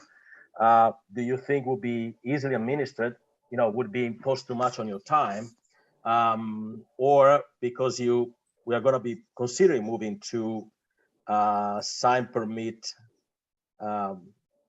application versus one to use would be manageable. But in short, it is really a question is, if you were a benevolent dictator with no planning commission and no council, I'm interested about your technical view of this one, because I want to remove myself from the specific of the 36 square feet or the double face. No, we can deal with that. But from a technical standpoint, in the element itself, what do you think? Is there value for it? Here's what I would say, Commissioner Mamoni, if you gave me that power, and I'm sure you've contemplated that too in your 9 to 5, what I would say is that property never would have been zoned CBD to begin with, because it is so different characteristically than the downtown parcels. It is a 2-acre site when we're trying to look at sign standards for something that's maybe 2,000 square foot building. So my mind then suggests that this is probably a special circumstance, which leads me down to the path that maybe this is treated as a variance. But what I think that the concern I would have with that is, this is not the one and only parcel that has a special situation like that. Across the street, you have a larger parcel. You also have some peripheral CBD parcels that are larger, where it may make sense to the untrained eye. What's the problem of having a monument sign here? So how many variance applications does the planning commission want to potentially entertain? I think you would definitely get one if you wanted to leave the standard in place as it is. I can almost guarantee you that. And that might be fine. And you may have your reasons for granting that variance. I think she would have some logical arguments there. That's why we put it up there. And that's why we showed you that map, because while it's coming from her, she's not the only property that could be impacted by that. Well, that is impacted by it currently, or it could be relieved from it through code action or through variance action. I would lean toward variance personally, but not my call. Not at this point. I would concur with Commissioner Wittrin. I think if we took a broad stroke to that, we would lose a little bit of the control that we do like to have over those. Okay, anyone else on that one? Okay. Mr. Wilcox has his. Oh, Commissioner Wilcox, sorry. Yeah, I'd just weigh in. I'd support the variance approach also. Okay. All right. Next one I had was feathers. Sure. Do you want me to pull up the image again? Sure. Okay. So I guess my issue with feathers is I have a concern when they put them in the sidewalk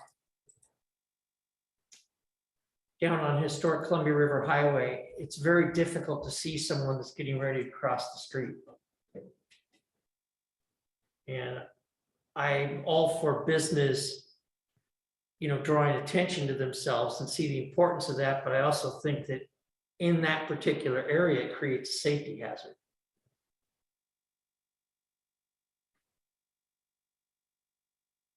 Agreed. And they are not in the correct spot whatsoever. They're a danger. Yeah. And they are not the feel that we're looking, my opinion is they are not the feel we are looking for in our downtown. And in the winter time, you can go windsurfing. One other consideration that this image shows, and I don't know if people saw it, there's several ways you can affix these types of things. You can have it withstand, you can have it board, you can have it on a, other ways. And that's again why we were asking about clarification, because we know, or we will suspect people will try to fight us on technicality. Because you consider this a temporary sign or portable sign. You could argue that something that's on a stand is portable. I bring it in and put it in my building when I'm done for the day, and I bring it out.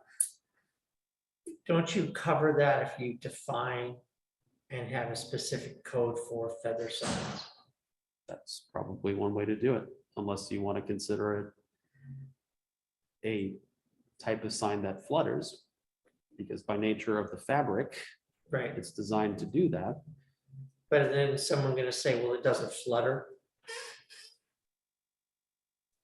Well, I mean, at some point. it waves like a flag, I don't know. I mean, at some point, the municipal judge might have to make that call if it came to a code action. But I guess that was our suggestion. If you didn't want to stress about trying to find a definition for a term where there's not a clear industry standard even for what to call these things, that might be your cleaner, at least quicker solution, is to figure out the dimensional flag. But if you guys want to attempt to get a definition, we can take a break and propose a definition to you all. We just didn't have one ready. But the other point is, are you okay with them or not? Or maybe you're okay with them in certain parts of the city, but not in downtown, for instance.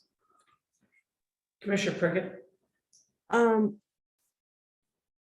Downtown is a little more compact. I think like on 257, if you're not looking, a lot of the apartment complexes along on the east side, you don't see them. And so nobody knows they're there, so they don't know to rent there. So if it's on their property, I don't see an issue with it. But when it's freestanding on a sidewalk in public property, I do see an issue with that. Because that, like Tanny said, it makes it a safety issue and not a business issue at that point. Because, I mean, even if you're riding a bike, somebody's going to step out in front of you if you're not paying attention. And So- that sign is there. So I guess just for clarification, you're saying like on 257th as an example, that the feather sign would not be placed in the right of way, the feather sign would be placed on the private property. Yeah, it's usually that's where I see them, is on the private property part of it and not on public property. It's usually next to the monument sign. They So- usually have them. But- That's where I've been seeing them. Now, I haven't been downtown but I don't think they belong on a sidewalk or near a sidewalk. But on 257th or a corridor like that, there would be presumably a front yard or an area where they could be on private property, whereas in downtown, because we have a lot of buildings right up to the property line, Right, no way they could ever put it on private property. no, I agree they can be, I just would say they not always are. Right. But that's also an enforcement thing. That's as simple as our code officer saying, move this back 5 feet so you're out of the right of way. Do we want a definition for these things? Do we want to go a different direction?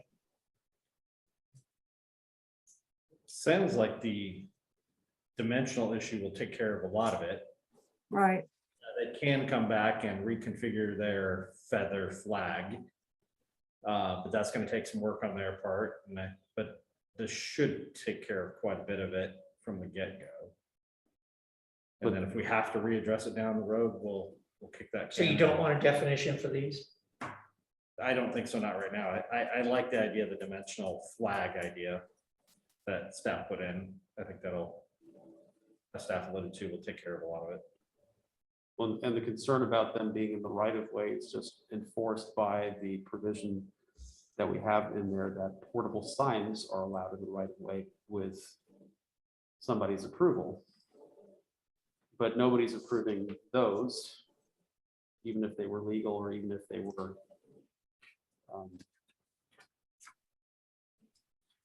cute with the definition, so to speak. If you didn't want to further define it. But I guess then the question then also is, are you okay with these types of feather signs in other parts of the city? I guess that's also the critical thing from a values judgment. Is it okay in some places, but not other places? I personally don't like the feel of that. I don't think it's our small town feel, but that's just me. Mr. Chair, I tend to agree with all of you. I agree with you, Mr. Chair, about the fact that it's potentially an issue of safety. Commissioner Prickett has listed the same, but fundamentally to me, the litmus test is what Commissioner Witten said before, and I agree with that strongly. They do not match the vision or the look that we had for the part of town for this area. And so, Commissioner Witten, I think you said it eloquently, really. That brought it home for me. They do not match that vision and the look that we have for that area. So I don't know if there is value about having there, even in that area, even if we proceed to a sign permit application, which I support strongly. To have sign permit through a land use application is too much. I've never seen any state in any city that works. So yeah, I agree with that, with what you're saying. Check them out.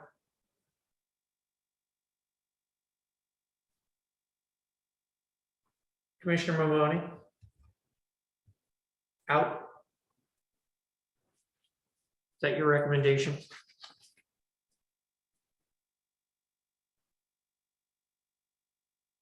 Kick them out. If it is a consensus among the rest of my colleagues, yes, absolutely so. I mean, this is an idea. I don't see much value of something like this in that specific part of town. Correct. Anyone else? I had a question on flags before, because it's related to this. Aren't most 2x3? Right, Flags. which would be within the 1-to-2 ratio. Right. So flags would be perfectly fine. But when you have a stretched dimension like what we're talking about with the feathered flag, or if it's say a 1x3 or a 1x4 dimension, then it becomes more of a banner, right? Right. So would you leave flags at 3? 1x3. Mhm. The concern about that is there are probably some products of those feathered flag varieties that are within that range. So if your concern was to regulate feathered flags and you couldn't agree to a definition of it, that was just our proposed idea of how you could maybe get there. You don't see a lot of 1x2 or ratio feathered flags out there. They just aren't practical. Right, but if I want to put up an American flag, Your American flag is covered because it's a 2x3 ratio. It's within the confines of An American flag is a 2x4. If you advance the prefix, so it's an okay acceptable flag. Okay. So if we just took care of the other signs, we could cover that too. Unless you think there's gonna be that much bleed over. It's your discretion, however you want to do it. The feeling I get is we all would like them to go away. I don't know how we define them. Or a majority of us would like them to go away, but I don't, it'd be tough to try to define, would it not? That's our concern. Really? Is we haven't really found a good definition that defines them in such a way. It's kind of, forgive me, like pornography, you know it when you see it. And the way we know it is because it flutters more often than not. And when we have complaints about it, is because of the fluttering or the getting in the way of access or the restriction of somebody's site trying to go in it. And the way we found in the code that we think we can best make it go away without much fuss is by simply making it a dimensional characteristic. Because if you're going to try to call it a temporary sign, well, it's not, because I anchored it into the ground. If you try to call it, if you try to define it, somebody's going to try to get cute with the definition and argue with you about it. That's been our experience with it. It's hard to argue against feet and inches.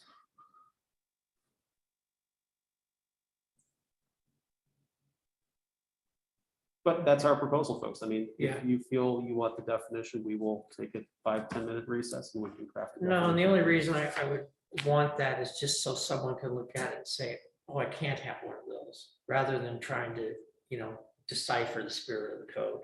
I think what we could do, because we've talked about doing this before, like for, say, new businesses or even existing businesses, when they have their license renewals or you get a business license, we put a flyer in that says, thinking about signs?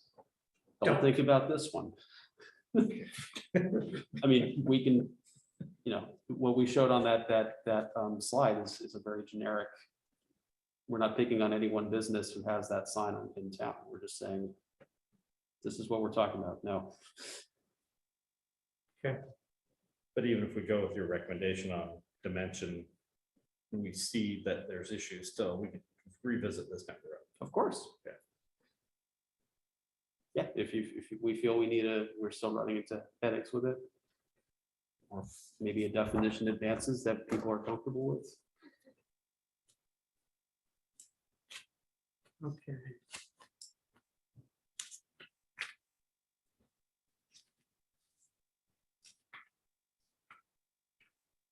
What else do we have?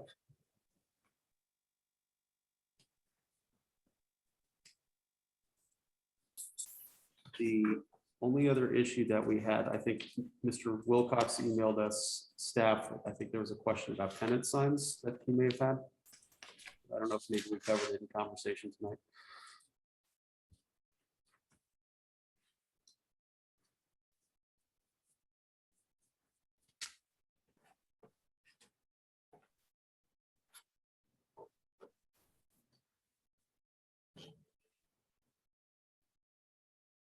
Commissioner Wilcox, did that get covered? I don't think it's been addressed at all. What I sent Chris a photo of was not aware of any in nearby in Troutdale, but you see them frequently in car lots where they have a whole bunch of pennants strung from a rope or cable, or however they're suspended from light posts. I'm sure everybody's seen them. I have an image here. I'll bring it up. Carnival pennant. Yeah, hang on one moment. We have it here. It didn't come through in the email, but it didn't get downloaded. I have it now, though. Can everyone see that okay? They last almost a week out here. Yeah. The thing with those is under definition of a sign, it doesn't qualify as a sign because there's no message or image on it. It's just colored pennants, basically, on a big long string or cable or whatever. I think at least how we would interpret it currently, and I suspect it would continue, is that that's effectively decoration and signage. But if you folks feel differently, now's the time to address that.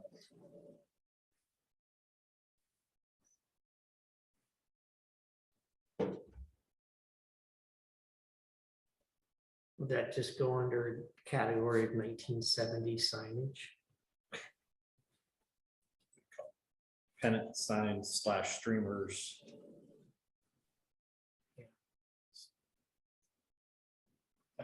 Yeah, it, I don't know what the technical name for that would be. I think again, that's our interpretation would be that's just ornamental or decorative. It's not a sign. Okay, It certainly attracts attention, but yeah, we wouldn't call it a sign. so just do it that way. That would be our preference, but if anybody has heartburn with that, we can visit it. Anybody have heartburn with that?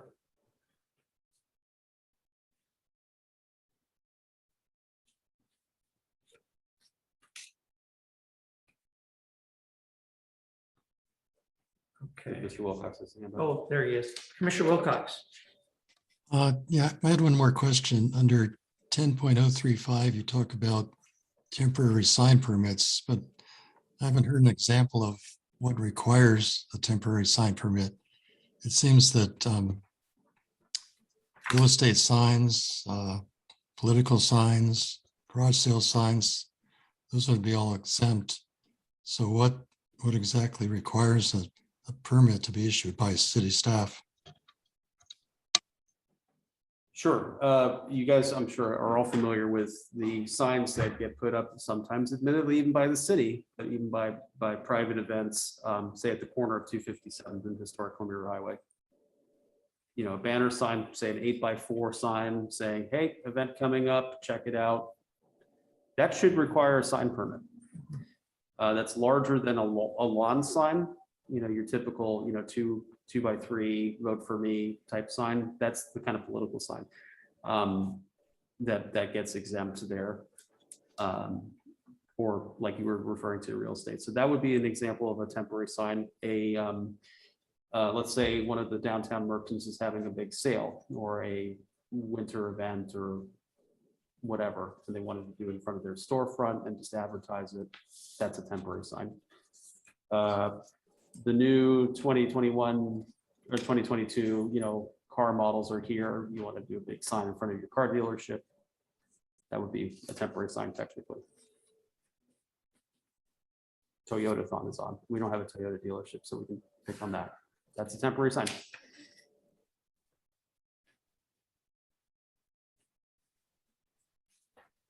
That help, Commissioner Wilcox? Okay, yeah, that's fine. Thanks.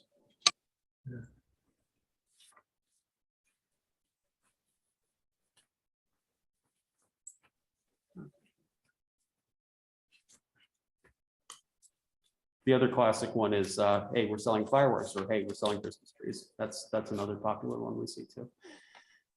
Where they don't get permits? Actually, the fireworks people are pretty good about that.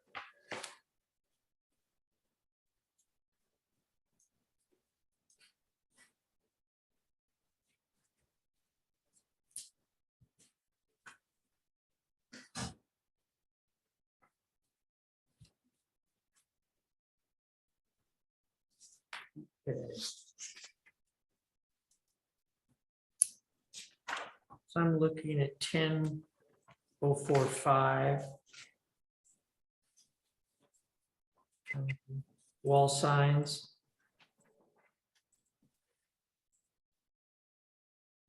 So what I'm getting is we're going to keep a maximum of 36 feet in CBD. I'm sorry, 10.045. Yeah. Okay. So the red text would go away. So to be clear, the red text is really talking about an allowance of a larger wall sign in the Confluence site.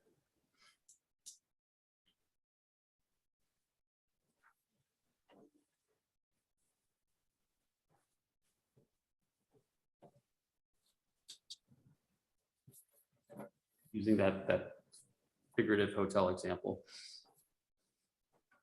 The 36 square feet would Yeah. maintain for downtown for the CBD, but there would be a little bit more flexibility for the Confluence site.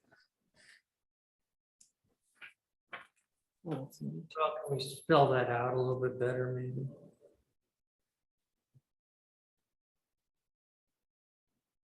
We could do a 1A and 1B, if that's helpful. Yeah. Okay. Everybody okay with that?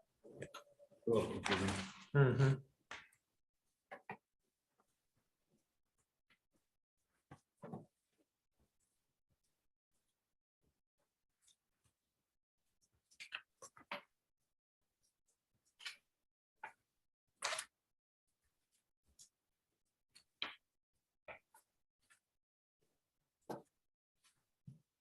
Kind of a Cliff Notes version, but hopefully that makes sense what we just annotated there. Okay. What else do we want?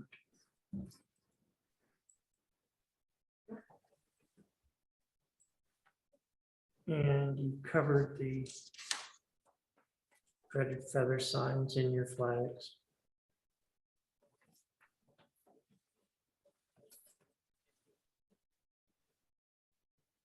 So I think we've got that.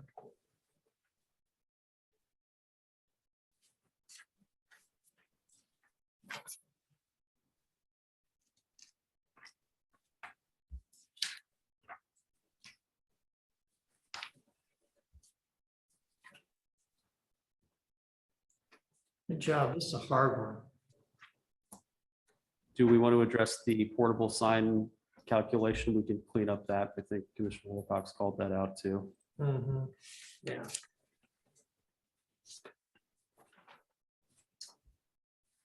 It kind of harkens also back to the definition though, the maximum sign face area on one sign face or the cumulative of multiple ones when there's more than one. Oh, the Commissioner Allen brought it up. Or was it Commissioner Allen? I'm sorry. One of yeah.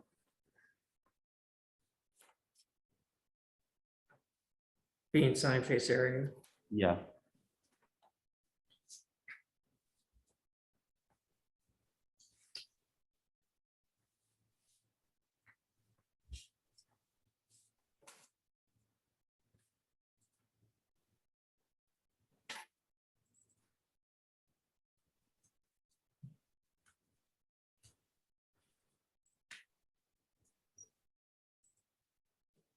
So to just visualize this here real quick, I'm going to stop sharing my screen here, just Okay. because this might be helpful, what we're talking about. So forgive the random Google search here, but what we're talking about is these types of signs where it says now open here and this frame.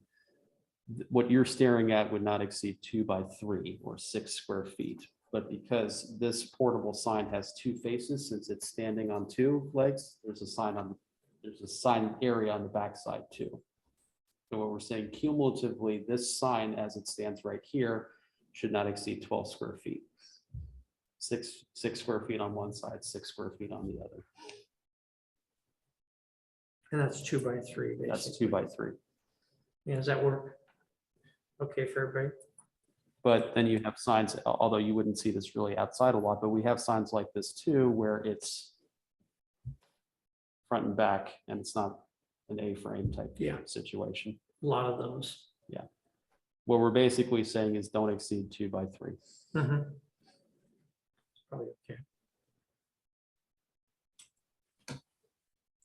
So if we need to clean up that language to Yeah, better I just- articulate that, we welcome any edits to that. Yeah, just as long as it's clear that nothing could be more than 6 square foot of one sign, even though it may be back to back 12 square feet. You don't want somebody trying to take advantage of it, and make it something bigger. Some, 3 by 4 type Yeah, of thing, just- right?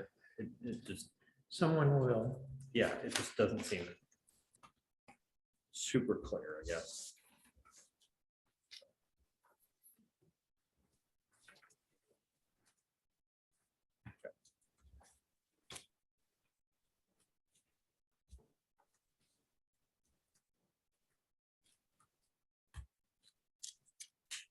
What are you trying to say? We didn't write this very well. No, the attorneys wrote this one. You can blame the attorneys here. Yeah, we were just as guilty as they were. Yeah, but you were also in hour number 4 of edits that night. I remember it well. It just, Chair, question. 10.035 on the 30 consecutive days, just the business brain going. Is there any way maybe for business and stuff, we can make that 45 days? Because if they want to do a full month of advertisement or something, they want to get it out there a few days ahead of time. And they want to do a full month, and some months are 31 days, and then, it's just trying to do a little cleanup for local business. I'll If they say wanna use this, it. and I shouldn't say it. There's never a great time to do this. And given the business climate and things that we're in now, this is one where we can and will enforce it, but to what extent? I mean, you're Yeah, I asking hear for you. longer. I don't know. I'm just thinking you got to set the mark somewhere. Yeah. That's And what- when do you enforce it? At 31 days or 40 days? We, unless the policy of the council changes, it's complaint driven. We have not, because just frankly, because of other code enforcement priorities, we do not actively go on day 31 to look to see if you've taken your sign down. Now, that changes with council direction. Some people are pretty black and white and right and wrong and Yeah. adhere to, what is. It's basically saying on paper, when is your sale starting? When is your sale ending, basically? When can Yeah. we expect the sign to be down? And if it's not down, we pay you a courtesy visit of somebody's. You okay with that? And you can apply for that in advance, like if No, you're gonna have a December to remember, you can apply for it in early November and have it ready December 1 to 31. Yeah, that's fine. Just kind of talking out loud. I know. I usually get a call. I'm like, has it been 30 days already? Really?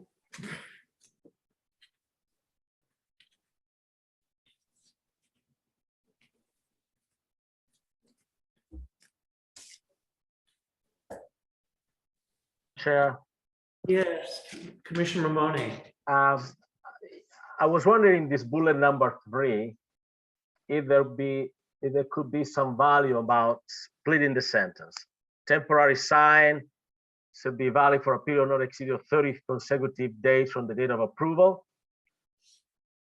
And then period, and then political sign, election sign, sale, rental is should be removed within 14 days after the election. I'm afraid there might be somebody, because we know people push the envelope every time, that they might bring the two together. Temporary sign, 30 days, but you say remove within 14 days after the election. So maybe there's value of it after 14 days of approval, period. Temporary sign should be valid for a period not exceeding 30 consecutive days from the date of approval, period. And then begin the second sentence. Political sign, election, sale, should be removed within 14 days after the conclusion of the event. 2 sentences. 14 days after the event. The only thing I have with, consecutive from the date of approval is, what if you get your approval before you want to put your sign up? Yeah, but now we are combining 2, and that to me is confusing. I would prefer to have 2. I know. Temporary sign should be valid for a period not exceeding 30 consecutive days from the date of approval, period. That for in general. And then specifically for second sentence, political signs, elections, sale, rental should be removed within 14 days of the conclusion of the event. To me, is less confusing and very clear, but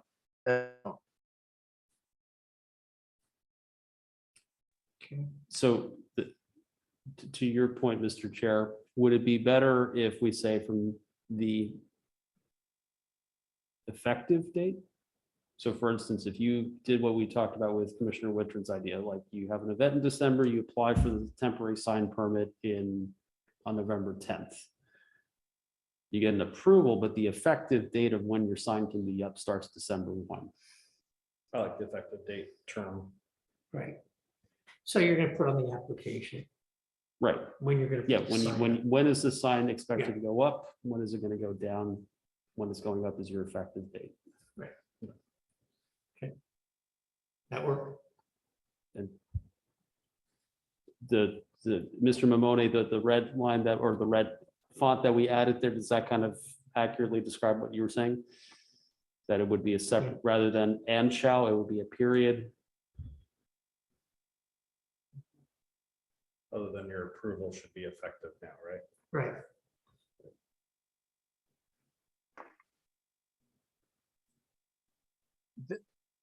To me, it's still, when I read the way it is, also with the change on the side, it still introduce possibility of confusion. At least I am confused. And so to me, there is value in really segregate a sentence with those temporary sign that you want to be removed within 14 days after whatever the event it might be, the election, the sale, the rental, the lease, and segregate that sentence completely from the temporary sign period not to exceed 30 days, consecutive days from whatever you want to do, from the date of approval being fine, but it is approved from the city. So, but I would really segregate it two signs. And the second sentence, instead of say temporary sign, I would just write what you wrote. Political sign, election, sale, rental, and lease should be removed within 14 days after the conclusion of the event. That is the way I would write it. Because to me, it's very clear. There is no ambiguity whatsoever. And breaking, you want the election signs broke out. Yep. 14 days after you lose the election. Or you win the election. Or after you're the sale for the new mattresses or the rental or the lease. Whatever those events were there, I was still writing them there exactly as they are, just as a segregated sentence. Okay. Would that be then the new section 4 or subsection 4, and then where subsection 4 is become subsection 5? Mhm. I like that. Yep.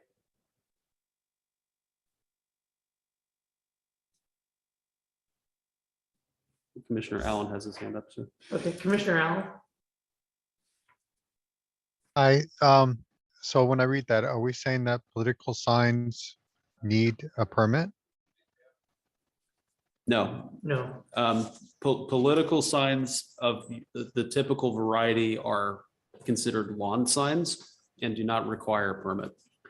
What it's saying though is if you have a oversized political sign that's atypical, that would be considered a temporary sign. Or it could, Okay, it could so be- only if it's oversized. Yeah. Yeah, and those would probably be regulated. And as we all know, most political signs are illegal anyhow. Okay, thanks. You disagree? No, I'm not saying anything.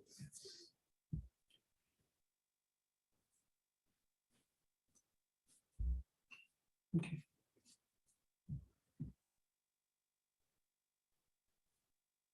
Does that work for you? I think we have it. Okay.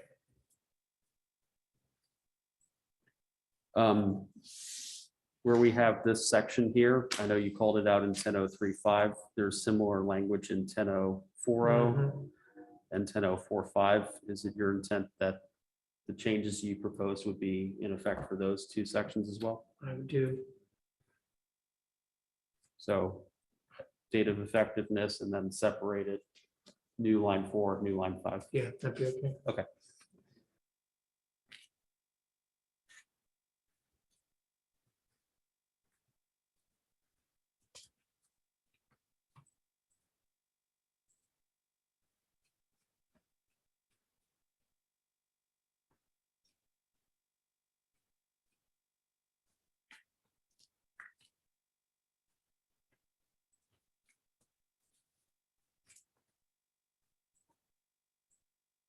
Okay, I think we have it now. Okay, Other changes to this text? No? It's your last chance. Maybe. If there's nothing else,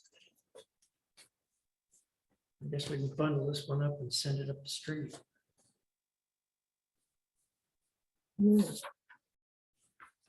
Sure. Okay, Commissioner Wittrin.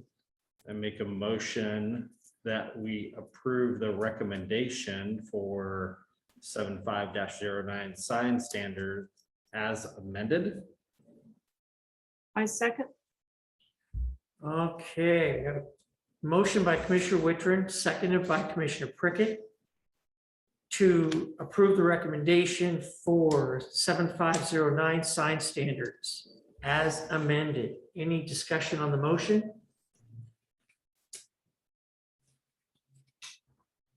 Commissioner Wittrin, Yes. Commissioner Mamone, Yes.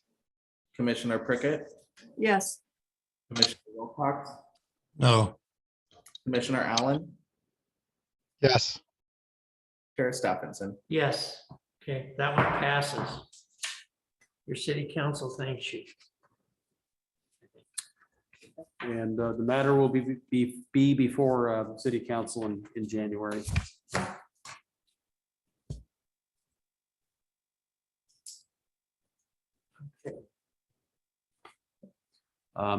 Thank you for your diligence tonight with both of those, and especially that second one. A lot of detail there. A couple of notes for you. Hopefully, some of you were able to attend or heard about the Winter Wonderland event that we had on Sunday. Included the tree lighting and the holiday market. It was successful by many accounts. If you have any comments or feedback on it, please send it to Marley Foxler. Many of you recall is in our department and spearheads a lot of those events. Marley will have a presentation on that event and the First Friday event, kind of recap in January for anybody who's interested in those recaps. But a pretty successful event season by all accounts in spite of the COVID situation. City offices are going to be closed on Christmas Eve since Christmas falls on a Saturday. So that's a Friday. And we will also be closed on New Year's Eve because New Year's Day falls also on a Saturday. So those are observed holidays for the city on those days. City Council will have its one and only meeting of the month next week. There will be some discussion on potential expanded role for the Historic Landmarks Commission, of which this group sometimes interfaces with. It's a discussion at this point, no text amendment to the code or anything like that, but it may be an issue you want to track or have a future discussion with the HLC on. Staff is very busy with applications from building permits and a lot of inquiries on some pre-applications that may or may not land on your docket. We are continuing to work on some property considerations, which are a little premature to talk about right now, but will probably come up in the next month or two for additional information for you all. One of which may result in a conditional use permit.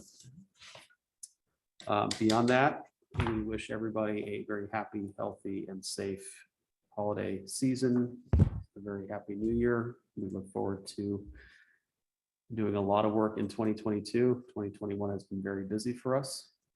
We've got some big hurdles for next year, but this is precisely the group that can handle it. So thank you for a great year. Your staff appreciates your time and dedication, and we enjoy working on behalf of you and on behalf of the city. With that, Merry Christmas, Happy New Year, and we yield back. Okay, Commissioner Maloney, anything? No, Mr. Chair, thank you. Commissioner Wilcox? nothing to add. Thank you. Commissioner Allen? not at this time. Commissioner Prickett? no, just have a safe and wonderful, happy New Year and Merry Christmas. That's all. Commissioner Woodford? Just Merry Christmas, Happy Holidays to all. Appreciate all of you and the robust conversation. It's good times. Thank you all. Okay, I'd just like to thank all of you for all of your work this past year, and I'd like to thank staff. And just wish everyone a Merry Christmas and a Happy New Year, and we will see you all in January. And with that, we will take a motion to, oh, I was gonna call on you, but I'll do that right now. Did you have anything to add, Counselor Clance? No, I was just gonna say, how did it get to be 2022? How did that happen? It goes from 2021 to 2022. Really? Really? I know, it's amazing. It seems like time just goes faster and faster. It's crazy. Anyway, yeah, happy holidays. Thanks for all your work, guys. Good conversation tonight.